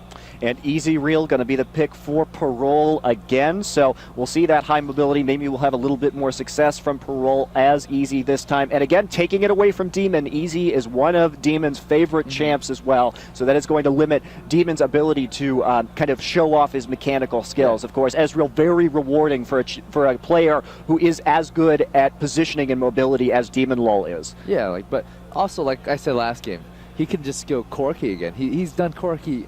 I mean, he's played Corki all tournament long, and he's done very well with him. So in terms of picking up a champion so the other player can't pick up anymore, Demon LoL has nothing to worry about. As a matter of fact, he knows the AD carry. He knows he can either pick Corki now or save it for later, and so it doesn't really matter. It gives him a little bit of flexibility there.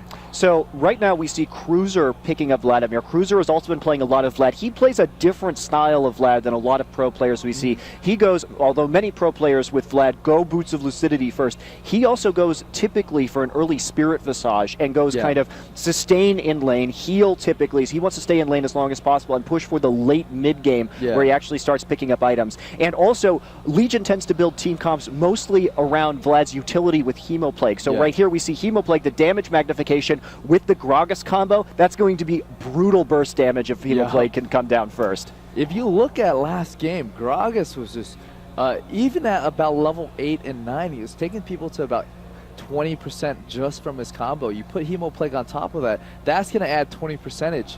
And so, without the Hemoplague proccing, the champion can very well just die alone to Gragas. Especially with an early Abyssal Scepter, which has been a very popular choice on Gragas lately. So we do see a Troll Victor looking like he's going to be selected, but now we see the infamous Yorick Karthus combo from Fortnite. And this is a great combo to use with Yorick, unlike, the Morgana that we saw last game, or yesterday, excuse me. Yeah, exactly. You have a hyper-suicidal Karthus. He goes in and do as much damage as he can. Sometimes he'd get killed and he gets knocked out and he can't use his passive in the right place, but with the Ghost, he's going to be able to reposition because nobody really cares about killing the Ghost for the most part. Right. So we are going to see Lee Sin the choice. So actually, now I'm wondering, let's actually take a listen in on Fortnite here as we're going to go into some of their thought processes as to the last couple picks. Even at the other tower, we gotta pick some. We gotta really pick a strong comp right now. And do you want Blitz? Blitz can. Blitz can do well here, but I think we might. Lulu might be best here. To be honest, how do you guys kill bottom?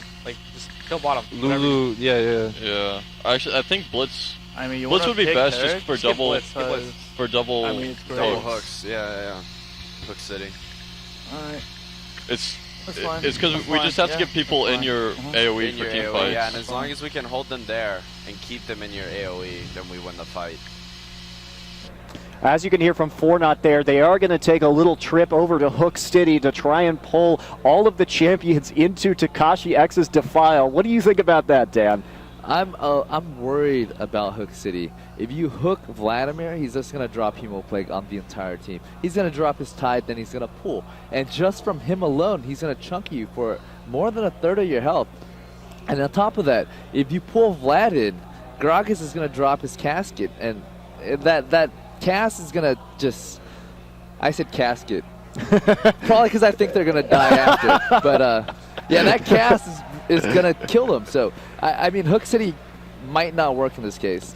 Well, let's also talk about, typically when we see Legion picking up Lee Sin, you think Cruiser, because Cruiser has played a couple thousand. That is not, an understatement. He's played thousands of Lee Sin games. He is an extraordinarily skilled Lee Sin player. I know he's written a really nice guide over on Solomid about that. So if you guys want to check that out. So Cruiser going to pick up Vladimir, though. I have never in my life seen Ladimortis play Lee Sin. I actually have seen him play a couple of times. It was more when I was playing, so that was several months ago. But really, you don't really forget how to play a champion. You just warm up a little bit, and you're good to go. So in this case, they're going to look for that dragon control and some early ganks, especially against a Karthus. Gragas is going to be able to take down Karthus relatively easy. You can dash forward, knock him back, and Lee Sin and Gragas can take him out. Guys, we're going to go through a brief commercial, and we'll be back with Game 2 of Fortnite versus Legion in just a couple minutes.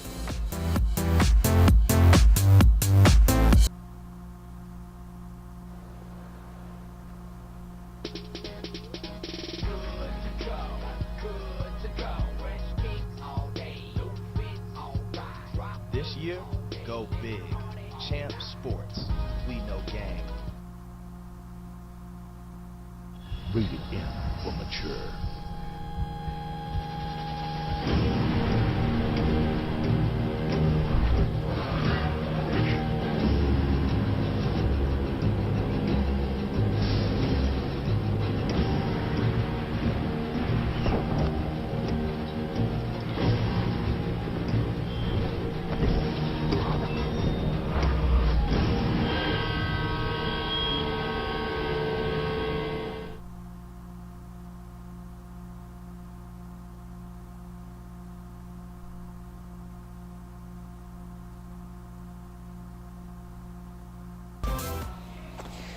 Well, we are back at the MLG Summer Championship with Game 2 in the losers bracket between Fortnite and Legion. Legion taking a pretty decisive Game 1. We haven't seen a lot of early aggression from Fortnite, but we might see an invasion here by the troops of Hook City. Legion going to go ahead and camp this brush. Demon Lull taking a back seat there so he can avoid getting pulled if possible. They do see, let's see, do they see Fornot coming in? I'm not sure if they actually managed to see them at the brush there. They actually don't. It's just slightly out of vision. I'm surprised they're not invading a little bit harder with the hook from Blitzcrank and from Nautilus. Nautilus probably didn't pick it yet, but that's a lot of separation. As long as they pull anybody but Vladimir, they can easily win that fight.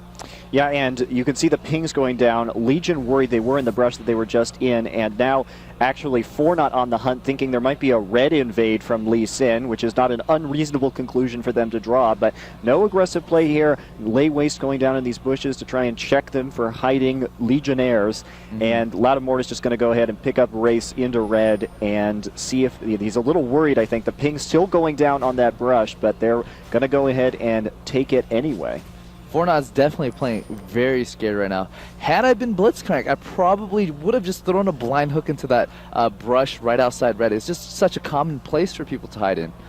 Yeah, a little bit interesting there. I guess they were, as you said, worried probably about pulling Cruiser with the early Sanguine Pool into their entire lineup and just getting chunked and slowed immediately. Yeah. You know, there's always that risk, but they have such a good invasion comp. You have Brad with a stun passive and potentially another pullback. You know, they could have made something happen there. You know, yesterday I actually saw a level 1 fight with Legion against Meat Playground where Legion won decisively because Cruiser uses that heal. So actually he pulls in, he takes a lot of damage, then he'll pool, and then he'll come out of the pool and immediately use his heal. Little level 2 gank coming down from Lattimortis, getting a few auto attacks in with that red buff, the Q going out, but he's not going to be able to kill Rainman. Rainman will be able to heal up pretty easily with that Omen of Famine. He did get Pestilence first, looks like, which is a little bit of an interesting choice to pick that skill first. What do you think about that on York, Dan? The thing with Pestilence is it's going to be able to just, he doesn't need to heal at level 1, so that's probably his reasoning for it. All right, it's really early in the game. I don't need that heal. I'm full hit point. Let's just try and get her ass off.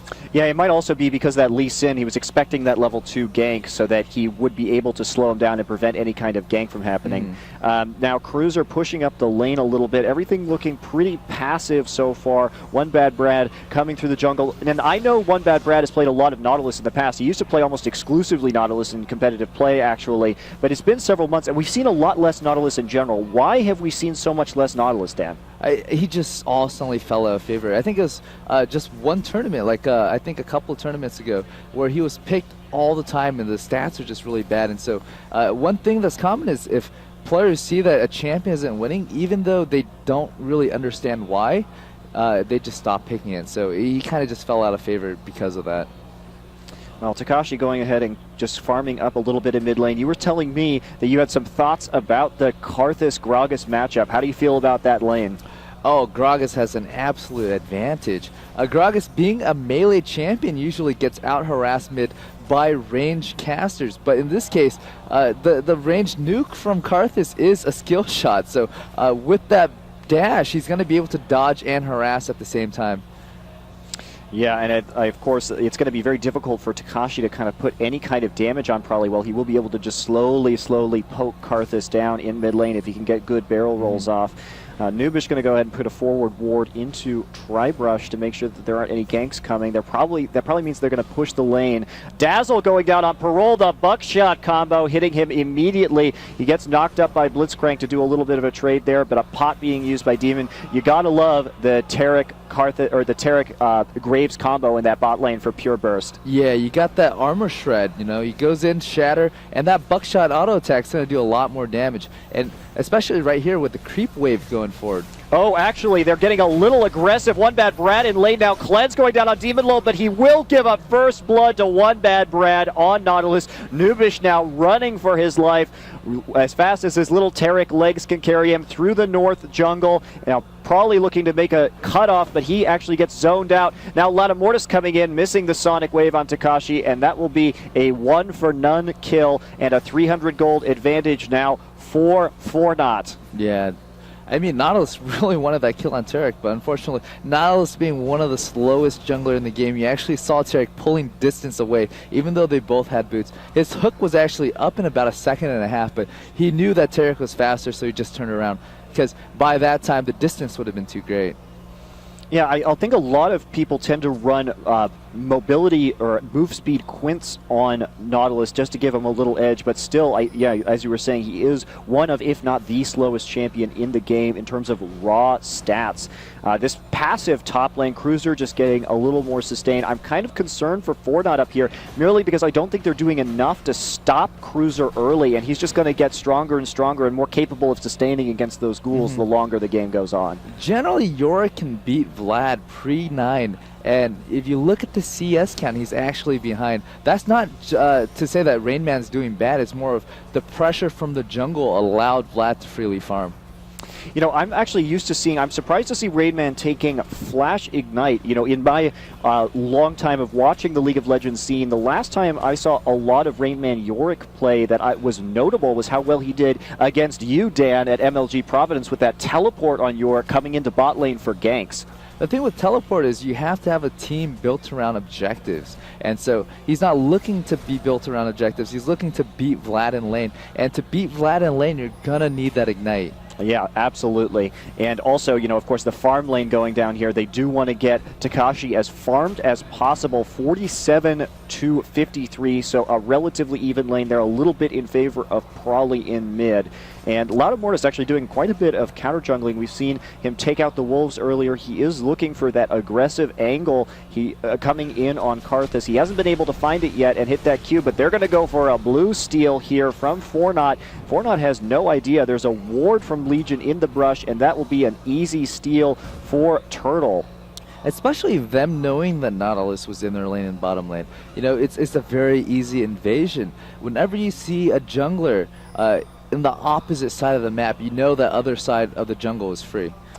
And Nautilus also, let's take a look. He is moving quite quickly now. He did pick up Boots of Mobility first before any gold per 10 items. Been the build du jour for the past couple weeks, which doesn't make sense if you know French, but we'll just use it as build of the day. Build of the day. For the last few weeks, yeah, guys. Anyway, the action continues in mid lane, just a little bit more farming. Loudamortis returning to his own jungle to pick up that red buff, now hitting 6. So do you think we're going to see some sort of Dragon's Rage gank here on mid lane?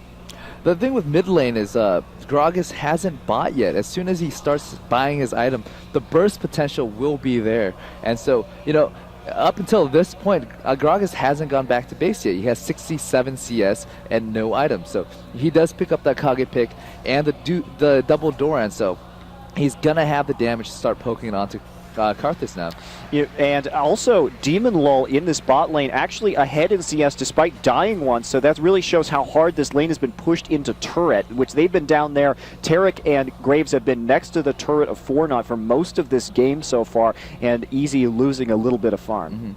Like, one thing I want to point out is because Takashi hasn't died, hasn't lost any advantage, you're going to see a lot more pressure throughout the map. With his ultimate up, you're going to see Fortnite being a lot more aggressive. Cruiser actually getting quite low in that top lane. He is going to go back. He's already picked up the Boots of Lucidity and a Null Magic Mantle to mitigate the ghouls coming out of the Rain Man. Rain Man picked up an early Doran's Blade in order to do a little bit more auto attack damage to Vlad. Pings from Legion going down on Dragon. There is no ward coverage from Fortnite directly in front of Dragon, only at the top river there. So will they be able to actually get this, or are they concerned that Fortnite is there themselves? You know, they're really just looking for the gank. They're setting up, let's get a kill bottom, then pick up Dragon. If they're able to convert, they will definitely go for Dragon. But no, they're wise enough to Lee Sin because they're able to see him through lane. Yeah, Lee Sin actually, Loudamortis not being too effective so far in this game. 0-0-0 by the 10-minute mark is a little low if you want to get those early Lee Sin ganks. You know, looking at the state of the game right now, what's going to happen is Fortnite does have a little bit more pressure globally with the Karthus ult. So as long as Legion doesn't give up too much of an advantage, they can go into mid-late game at a deficit about 3,000 to 4,000 gold and still come out ahead with just purely based off of team fighting potential. So what Legion is looking to do is either gain an advantage early and snowball it, or just wait for that late game where there's just going to be monsters at fighting.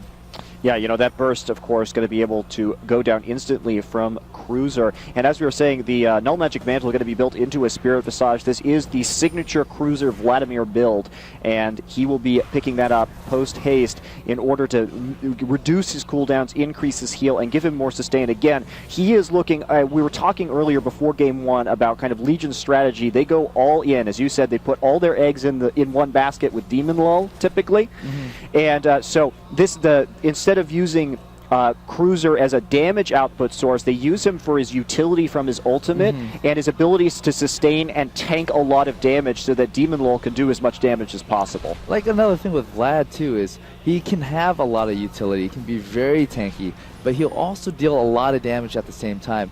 And one thing I want to point out about Vlad specifically is you can, just based off his build, it telegraphs how Legion wants to play this game. He's just going a very passive build, looking for that late game. And Legion able to pick up an uncontested dragon thanks to that pink ward dropped at the mouth of the pit. Loudamortis picking up that Razor before he went in to help him out with the auto attack damage. Cruiser just sitting in the bushes. Rainman's having no trouble zoning him out currently, but 76 farm to the 78, so Cruiser's doing a great job of staying up in terms of CS. One thing I want to point out is that Dragon Call was very anticipated. One thing about why is anticipated is if you look at middle, Takashi doesn't have mana, so even if Fortnite came and contested, Takashi wouldn't have been able to deal any damage, or maybe not even ult at all. Well, that's a great observation, Dan, coming in. Let's take a look at Parole. I'm curious, he is going to be going for the Essence Flux first build against the auto-attacking Graves. How do you feel about the Ezreal-Graves matchup in lane?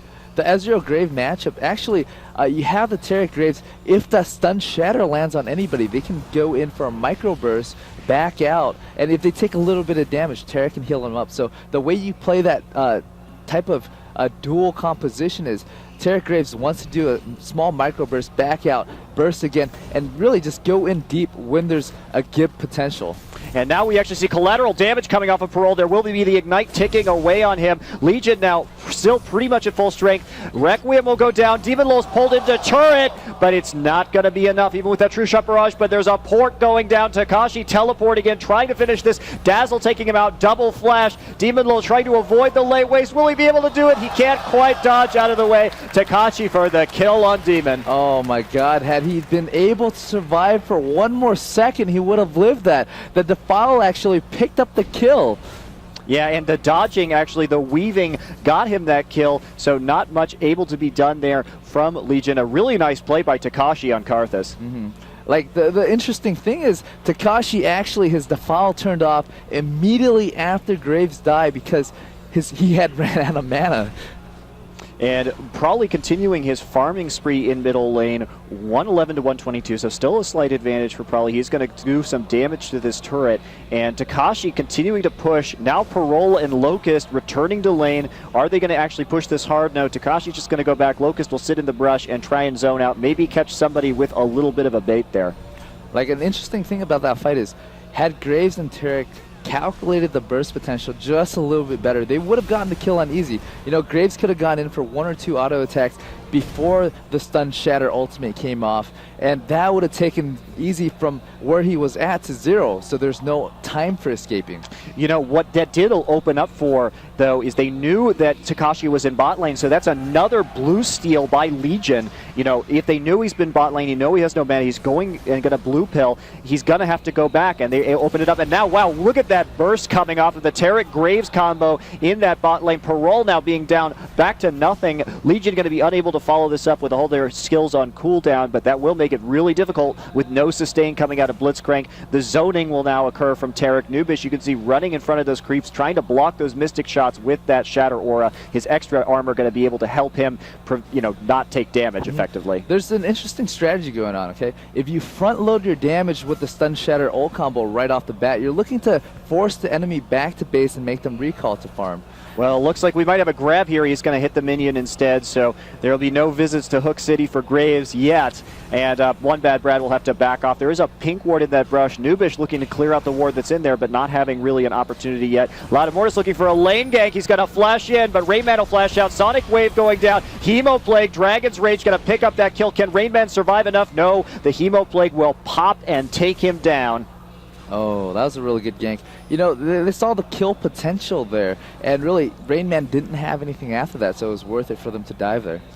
And we see some more action going on, probably getting a little bit of trouble, standing in Karthus' defile, taking a bunch of laneways. Here comes One Bad Brad. The Nautilus ult going down will pick up the kill on Prawley, and Loudamortis going to have to back off from all that damage, but not before they take out Takashi X with a quick in-out. It's actually looking very good for Legion right now. They're ahead in gold despite being behind in kills because they're able to pick up those blue buffs, they're able to pick up those dragon, and really, as long as they maintain this gap, they're going to do so well in about 5 to 10 minutes when the big team fight starts happening. And Loudamortis going to go ahead and cover mid lane. Both junglers holding their own in mid at the moment to get that experience and gold so that it's not lost to the turrets. And Cruiser also returning to the top lane now. He has picked up his Spirit Visage and Hextech Revolver. Now, typically what I've seen Cruiser do is go for a Zhonya's after he gets these two items.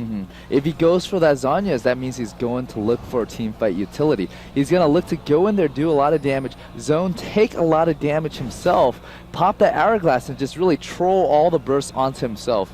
And probably happy to take every blue buff on this map. He comes back with another one. This is really helping him farm and keep that turret pushed. He is ahead of farm right now, 0-1-1, although Takashi does have those 2 kills and has picked up a Rod of Ages. It's stacking its way up right now. Wall of Pain going off and probably going to do some damage, but the Body Slam coming in for a bit of a trade. Explosive Cast going to knock him out.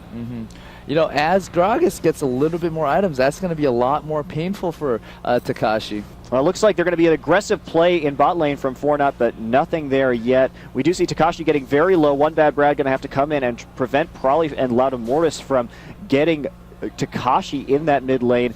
Mid turret extremely low. They can't leave it here, or Legion will be able to take it down and increase their lead further. I would give up the turret at this point. Just by sticking it around, it just gives them an opportunity to take you out. So right now, this is very dangerous for Takashi. I would have probably just gone back, heal up bot, and gone back into lane. And now True Shot Barrage coming down. They're trying to kill Nubish, but he's got too much armor, not able to do much. Here comes the Requiem. This is targeted Cruiser, and it will allow him to take out Cruiser in that top lane. Great play there, and synergy from the Rain Man and Takashi. But like the thing is, you know, they're going to need a lot more than that. If you look at the map, they're picking up every single dragon. They know that Takashi's really low. Used his ultimate already. He has to go back to base. Flash Dazzle on One Bad Brad. Explosive Cast will knock out their Oracle, but Loudamortis getting grabbed into Hook City. Takashi coming in on the back of that teleport, and another kill on Demon Lull will be secured. Takashi getting a double kill. He's now 5-1-0, getting quite scary, Dan. He's getting very scary. Like, the one thing is Gragas counters Karthus, and so Karthus probably knew that. He's not looking to really fight Gragas in lane. He's looking to go elsewhere to kill everybody else.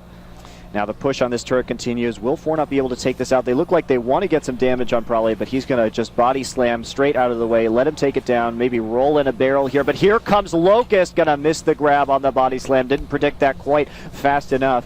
And that turret will go down. 7-3 now the kills, and a slight advantage for Legion, but not much of one. It's surprising. The thing is Fornot is up 4 kills, but they're still behind in total gold. That just shows that Legion is farming very well throughout the map, and not just that, picking up those dragons definitely helps a ton. Yeah, that's right. And also the buffs, too. Their buff control. Loudamortis and Prawley really just owning the both jungles. One Bad Brad not having much of an opportunity to farm up at all. Level 10 to Legion. Loudamortis is level 11, so he is about a level behind at this point. But not too bad considering. Yeah, it's not bad at all. And really, like, Loudamortis is significantly more farmed than Nihilus. Well, actually, the gold's about the same because he's got GP 10. I take that back. So Cruiser now running back to turret. He's just had a hard time recently against this Yorick. He's going to have to keep going back in and out with the Tides of Blood. He is still slightly up in CS. He is picking up the Blasting Wand, so I guess we're not going to see a Zonias, and instead we're probably going to see a Death Cap. He can just very well finish that Will as well. He does have a lot of casters on that team. Yeah, great point. If you think about it, Grave is an AD caster. That will heal him when he uses his buckshot and his collateral damage. Same with Gragas. The body slam, the barrel, the cast all heals him. So having that item will just help their team fighting potential. And Abyssal Scepter coming up on Prawley right now to deal even more burst damage with that Hemoblade combo. This is what we thought they would be itemizing as in this game. So no surprises here so far. And let's take a look. Looks like there's going to be a gank up top. Hemoplague on Rainman. Loudamort chasing him down with double buffs, but one Bad Brad coming in with that anchor. Not going to allow his teammate to die. Rainman staying alive. True Shot Barrage also being shot across the map just in case. I like that Legion Cruiser use that heal preemptively. Usually when you get engaged that hard on, the other player is going to look to ignite you very soon. Dazzle now, and Takashi, the explosive cask right into the middle of Loudamortis and Prawley. We'll see him melt almost instantly. Now the push begins on mid lane. Looks like they're looking to get this second turret. Cruiser heading back top. They're leaving Parole in bot lane. So let's see if they can actually take it. Of course, Nautilus and Blitzcrank, not too much of a threat in terms of turret defense. They got a lot of CC, but there's really no damage. They're going to rely on the turret to deal damage. And now the rotation occurring into bot lane. They want to get that bot turret. Maybe they can pick up a kill on Parole. So let's see. Loudamortis heading over, going to go ahead and continue his counter jungling spree. They're moving around. I think they were trying to catch somebody out there, but now Demon Lol just going back to farm up in that bot lane. He's dead even in CS with Parole at this stage. And he actually 0-3-0, which is an uncharacteristically low score for Demon. Demon has died a lot of times. And Cruiser now being harassed in this top lane. Flash going down. Here comes the Requiem. Pool is down. He will die. Oh, that's so painful. Right now, Karthus is just so huge with all those kills down in bottom lane. And really, the place where you want that gold is on your AD and your mid right now. Yorick doesn't need that extra gold. So having all that gold concentrated onto Karthus means global pressure all the time. Every time he hits that R, he's dealing a lot of damage to everybody on the map. Yeah, he's also so close. He's about 400 or 500 gold away right now from his death cap, and that's just going to magnify his damage further. Stacking up that Rod of Ages. It's almost full. One click more, and he will have a fully stacked Rod. Yeah, despite being behind on CS to Gragas, you know, he's doing actually. He's behind in gold, actually, but he's doing really well for having to play against a counter-pick lane. Well, you know, the behind in gold mostly coming from those dragons and towers. Yeah. Well, the Fortnite's up on towers by 1 right now, but so many dragons going to Legion, and so far 0 for Fortnite. So let's take a look. Again, Legion looking... What do you think Legion's game plan is here moving forward? They just want to keep farming up, Dan? You can see Cruiser has not been moved out of that top lane hardly at all this whole game. The thing with Legion is they know they have a very monstrous late game. They're not too concerned with the early mid game. They're okay falling behind because they know when Cruiser's done farming, when they group up, they're going to start winning those team fights. So the pressure now coming down from Fortnite on this mid lane. Explosive cast, going to cast Rainman under the turret. He'll ult himself, but die almost immediately. Hook City claiming the life of Tarek, and this tower will go down. You know, that was a 1-for-1 trade, but the reason why that was actually even trade, actually ahead for Fortnite, because they're able to pick up that kill, because it was 5v4, and having that Yorick ult and using all that burst on him, they're actually not able to follow up any more damage on any other player.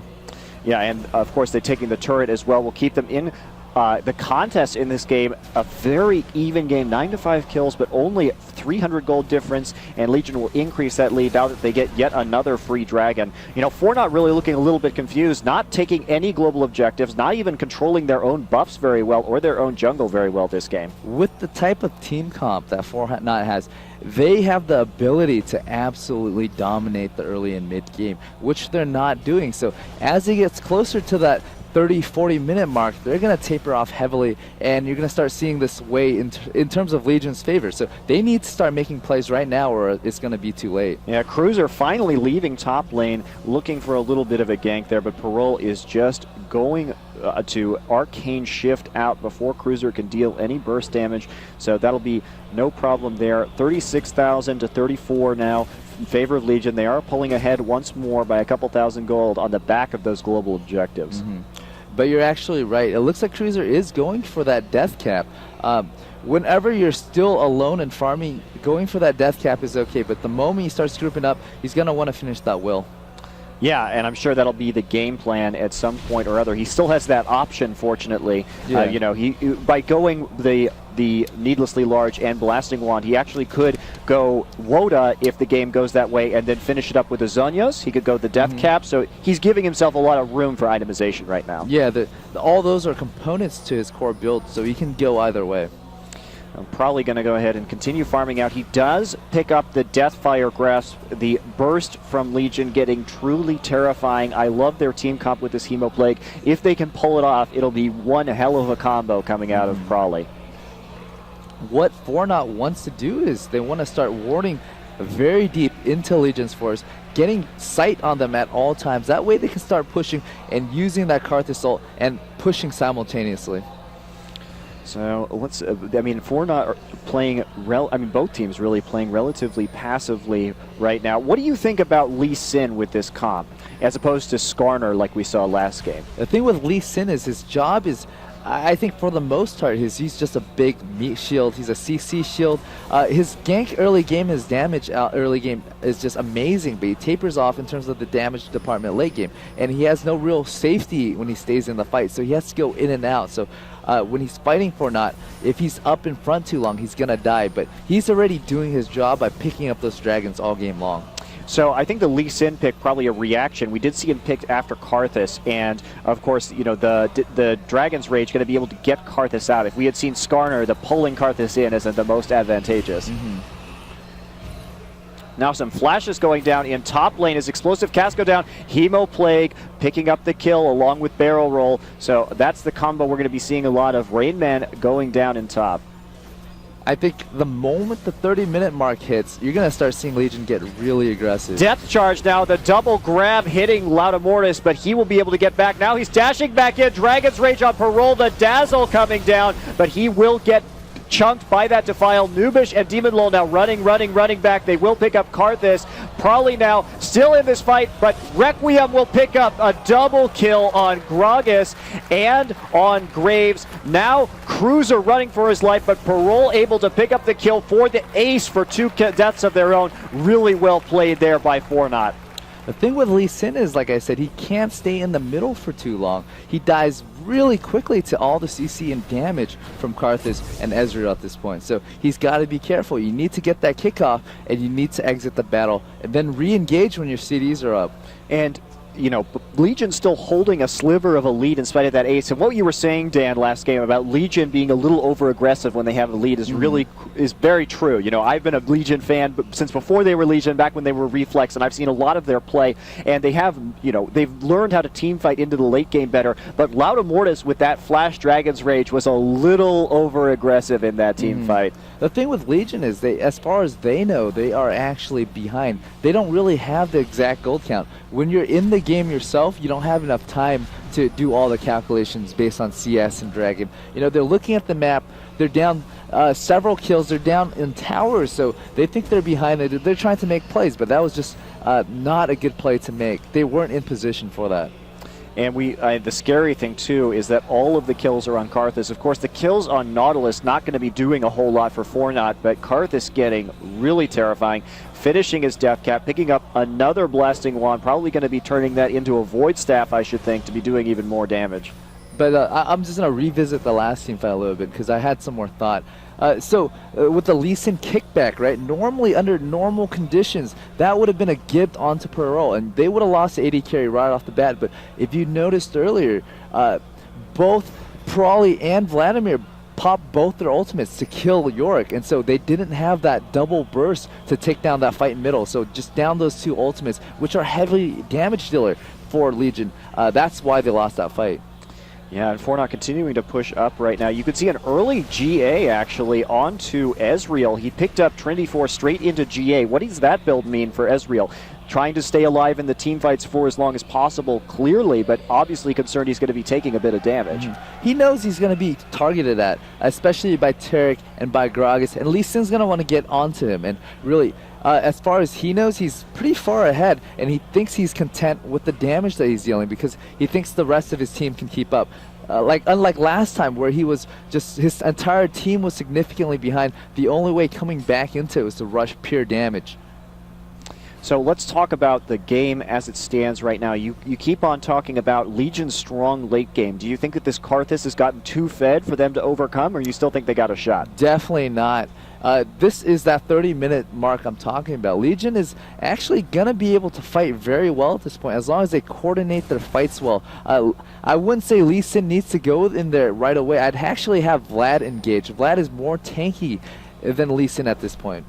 So you have him open up with that pool, get in the middle, have pop some Tides of Blood, and as the focus comes, hit that Sanguine pool. Now we see Cruiser. Let's take a look at his items. He did pick up that Death Cap, finished it off, so he's not going to be as tanky as he would with his Zonias, trying to get that double pool in there. Oh, wow. Shirelia's Reverie going down, forcing a flash from Inubish over the wall, nearly catching him for roll, following him up with an Arcane Shift. Explosive Cast going to disengage, and the Anchor missing, followed up with a bit of a barrel roll. True Shot Barrage not doing much damage, so Legion really not wanting to engage there. Beautiful disengage by Prawley. That could have gone either way. You really don't know who's going to win that fight. Based on the position of Fornot, as far as Legion knew they were all together, but actually from our point of view, we actually saw that Fornot, most of their team was still on the other side of the wall. Had they funneled 2 in, ulted 2 forward, they actually would have came out ahead. Now probably going to go ahead. They're creeping through their jungle. They do not have an Oracle. Oh, they do actually. I couldn't see it because it was hidden behind Nubish's red health bar. So both teams have Oracles. We did see Brad lose it, but that'll be a free Baron actually for Fornot, and that will give them their first lead in quite a bit of time in this game. The thing is Legion is playing very scared right now. They think they are a lot more behind than they actually are. Being so even in gold and having such a strong team fighting composition, they can really take advantage of that, but they aren't doing that.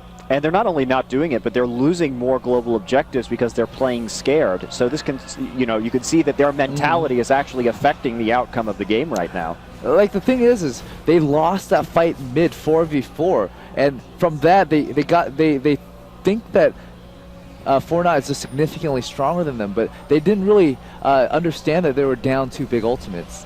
Negatron being picked up now by Vlad. Very concerned about the damage coming off of Karthus. Blitzcrank picking up a Zeke's Herald. How do you feel about the Zeke's Herald with the lineup that Fortnite is running? The Zeke's Herald is not too bad for Ezreal. It's not too bad for Yorick. And really, those are going to be the people that it's going to affect. So it's just really helping Ezreal become that much bigger, because Ezreal's got that GA. He's going to need extra damage, and really, it's just really to augment Ezreal. Well, a lot of passive play this game. This isn't the kind of play that I'm typically used to seeing out of Legion. They're still defending that mid turret, coming back. Demon Lull just happy to farm up as much as he can under that mid turret. 270 CS by the 33-minute mark compared to Parol's 252, so a slight edge there. But Parol having 10 assists. The thing with this game is Legion is very scared because Lee Sin cannot engage anymore at this point. And they haven't quite figured out that Vlad actually needs to go in there first, pop everything, eat up a lot of the CC so Lee Sin can go in there relatively safely to do his CC and his own damage. I have a question for you, Dan. So Hemoplague will affect Deathfire Grasp, correct? I believe so, actually. So that's a very interesting combo there as well. And Nubish getting pulled over the wall straight into Hook City. The explosive cast almost killing Takashi. He gets killed by wolves, I think, actually, that he procced with his Defile. A lot of Mortis coming in. He's going to pick up some kills. The Requiem will take somebody out. Demon Lull cleansing and getting out of the fight. A lot of Mortis getting stuck. He's stuck in the back lines. Parole able to pick up the kill on him. And that'll be a 2-for-2 trade. Definitely in Legion's favor, pulling out even with that Baron buff.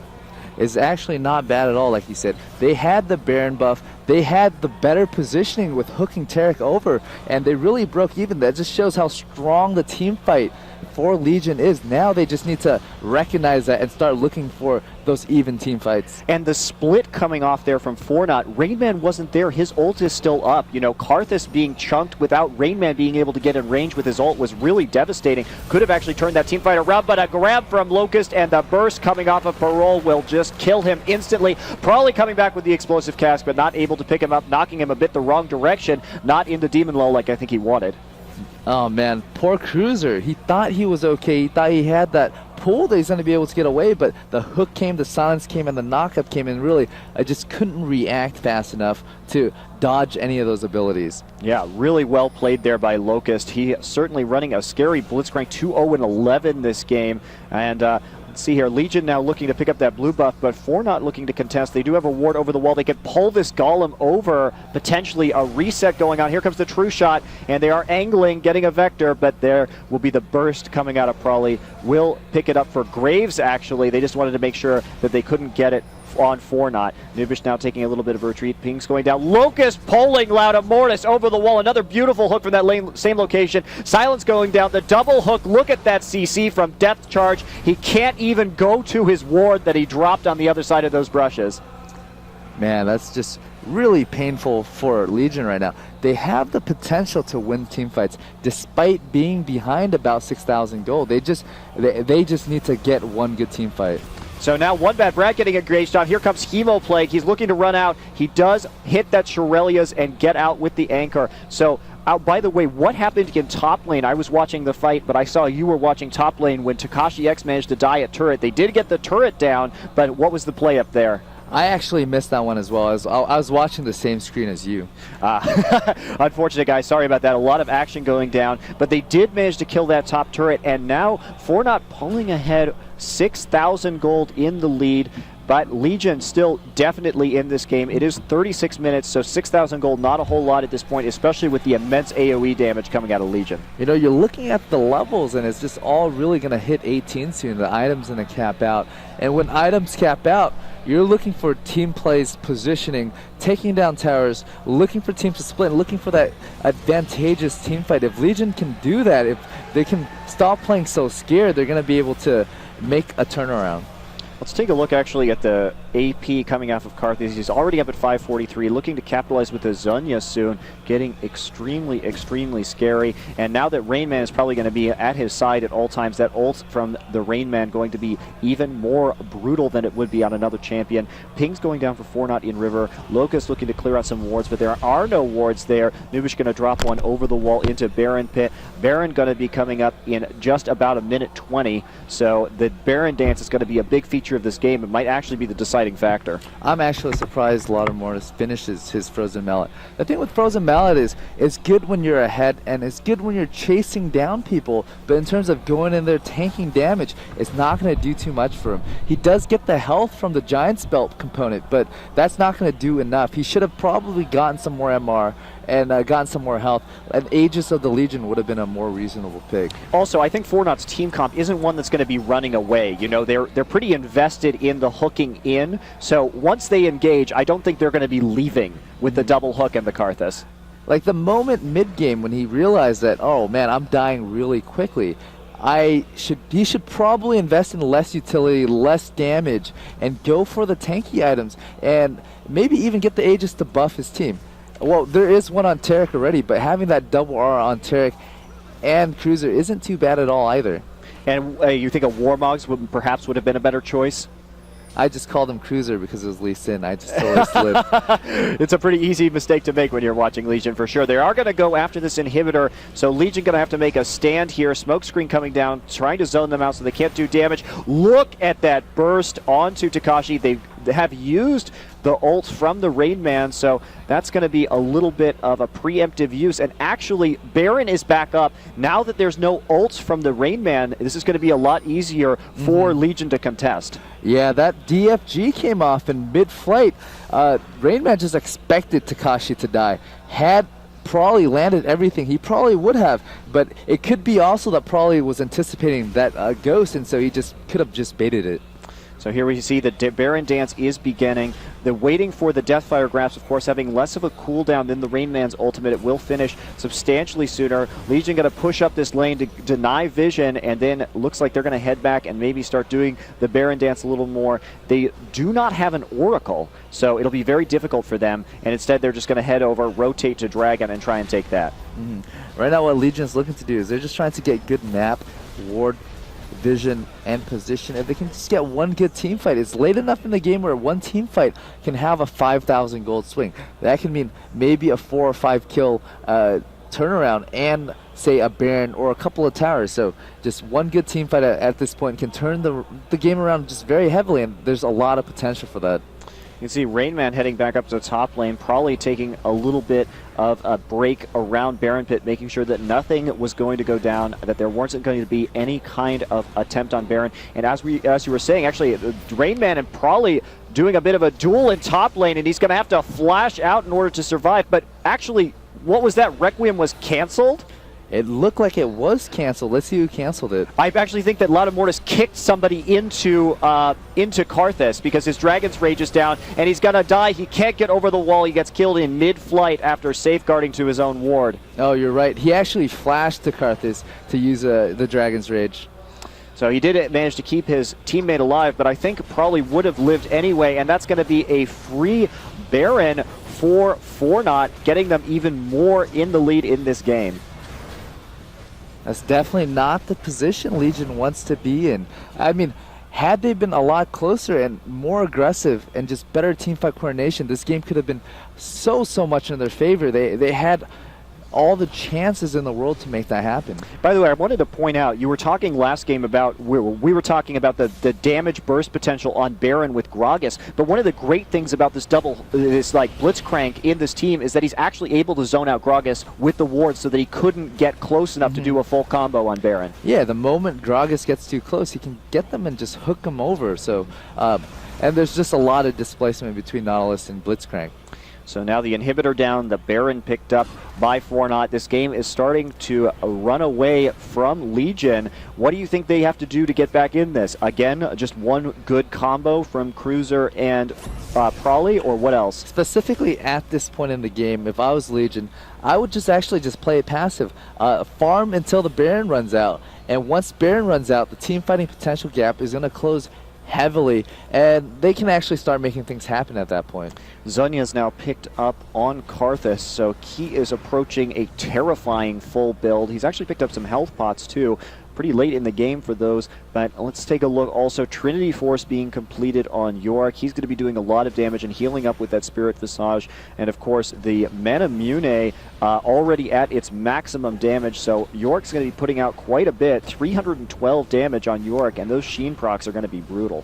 Yeah, I'm just looking at the team comp, the items, the builds, and Demon Lull is just so strong right now. He does so much damage, but he just doesn't have the opportunity to get in there to do damage because there is no tank line. And so, because Lee Sin is just not a worthy tank at this point, he can't just go in there, tank a lot of damage, give or buy time for Demon Lull to do damage. And so, like I said, Vlad has to engage. Every time Lee Sin goes in, he dies pretty much instantly.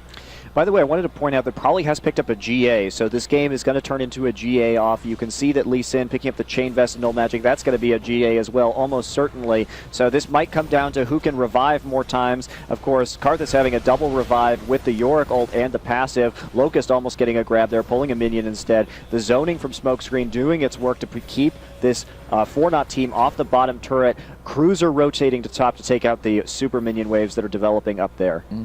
But right now, it does look very good for Fortnite. They have an inhibitor down. If they push this right, they can close out the game, but they still have the chance to mess it up.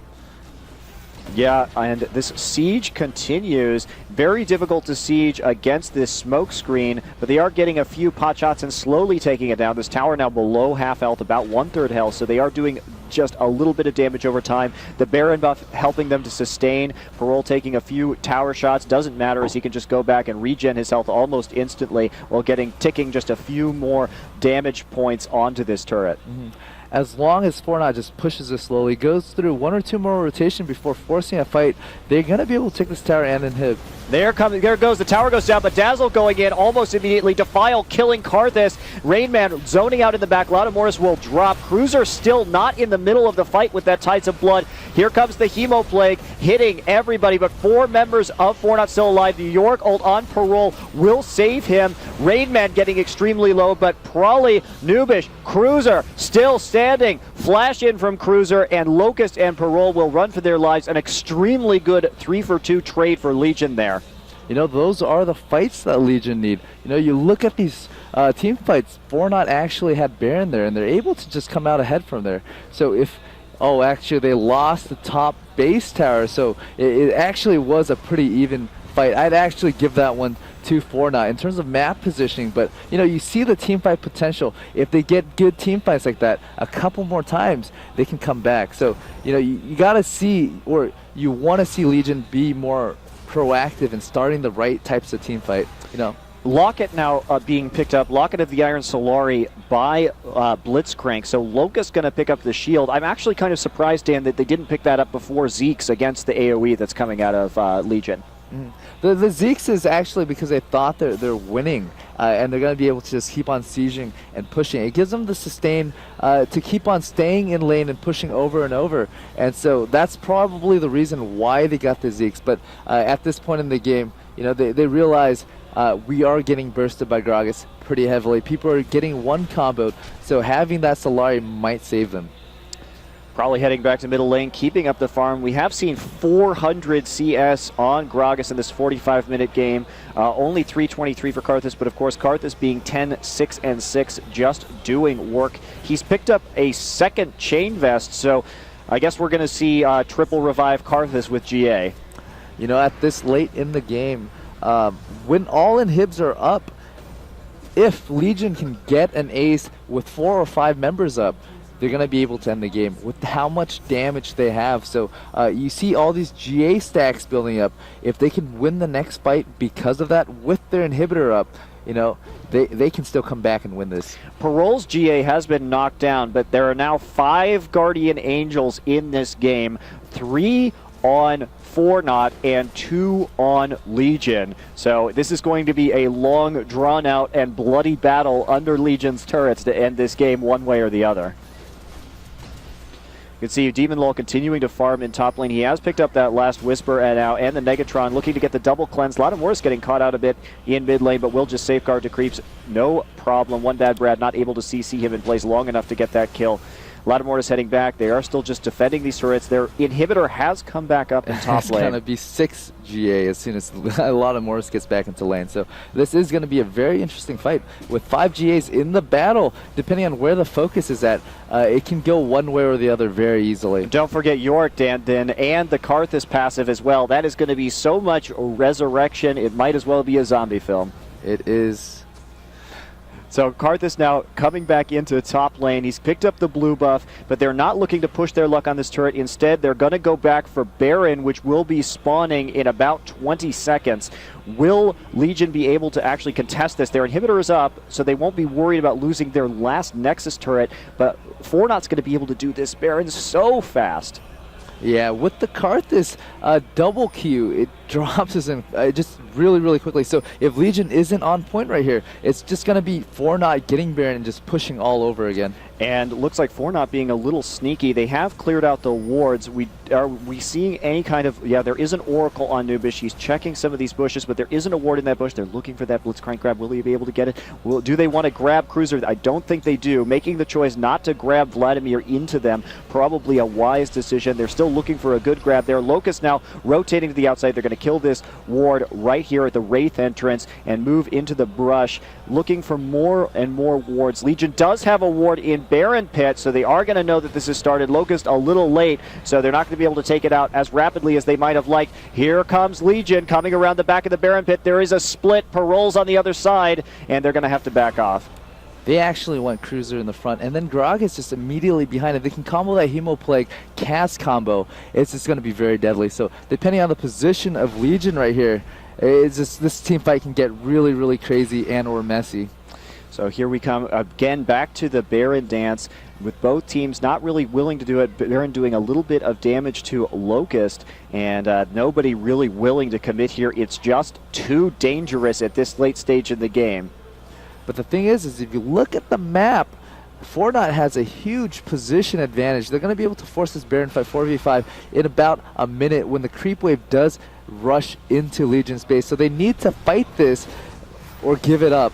And now Prawley splitting off top, and that will be Baron already down to 30% HP. He's ticking so quickly. Loudamortis comes in, and they're able to steal it with the Prawley ult. And here comes the battle. Now we see a lot of GAs going down. Cruiser still managing to stay alive with that pool of pole hitting Demon low. But look at that positioning on Demon, skirting around the outside. The Yorick ult, a triple kill on Demon. Let's see what else he can do. Now we see Parole coming back up with his GA. Shut down. And that is a 4-for-1 for Legion, coming back on the back of a Baron steal. What impressive play. You know what? The game it can very well end right here. I don't even think Gragas needs to go back to base. He should just cancel his blue pill and just end this game. Well, it looks like Rainman determined to make this a split push to save the inhibitor, and it looks like the clearing power is not going to be too badly affected with Cruiser there and Tides of Blood. They're taking down this turret. We do have 30 free seconds for them to end this game. Inhibitor down, minion wave there. They will be able to tank with the immense armor and HP that Lee Sin has, in addition to the armor coming off of Tarek. There goes Inhibitor turret number 1, or Nexus turret number 1. Here comes Nexus turret number 2. It's 13 seconds for one bad Brad. It will not be enough time. Legion will take this in a surprising 2-0 coming back in this game. Oh, man.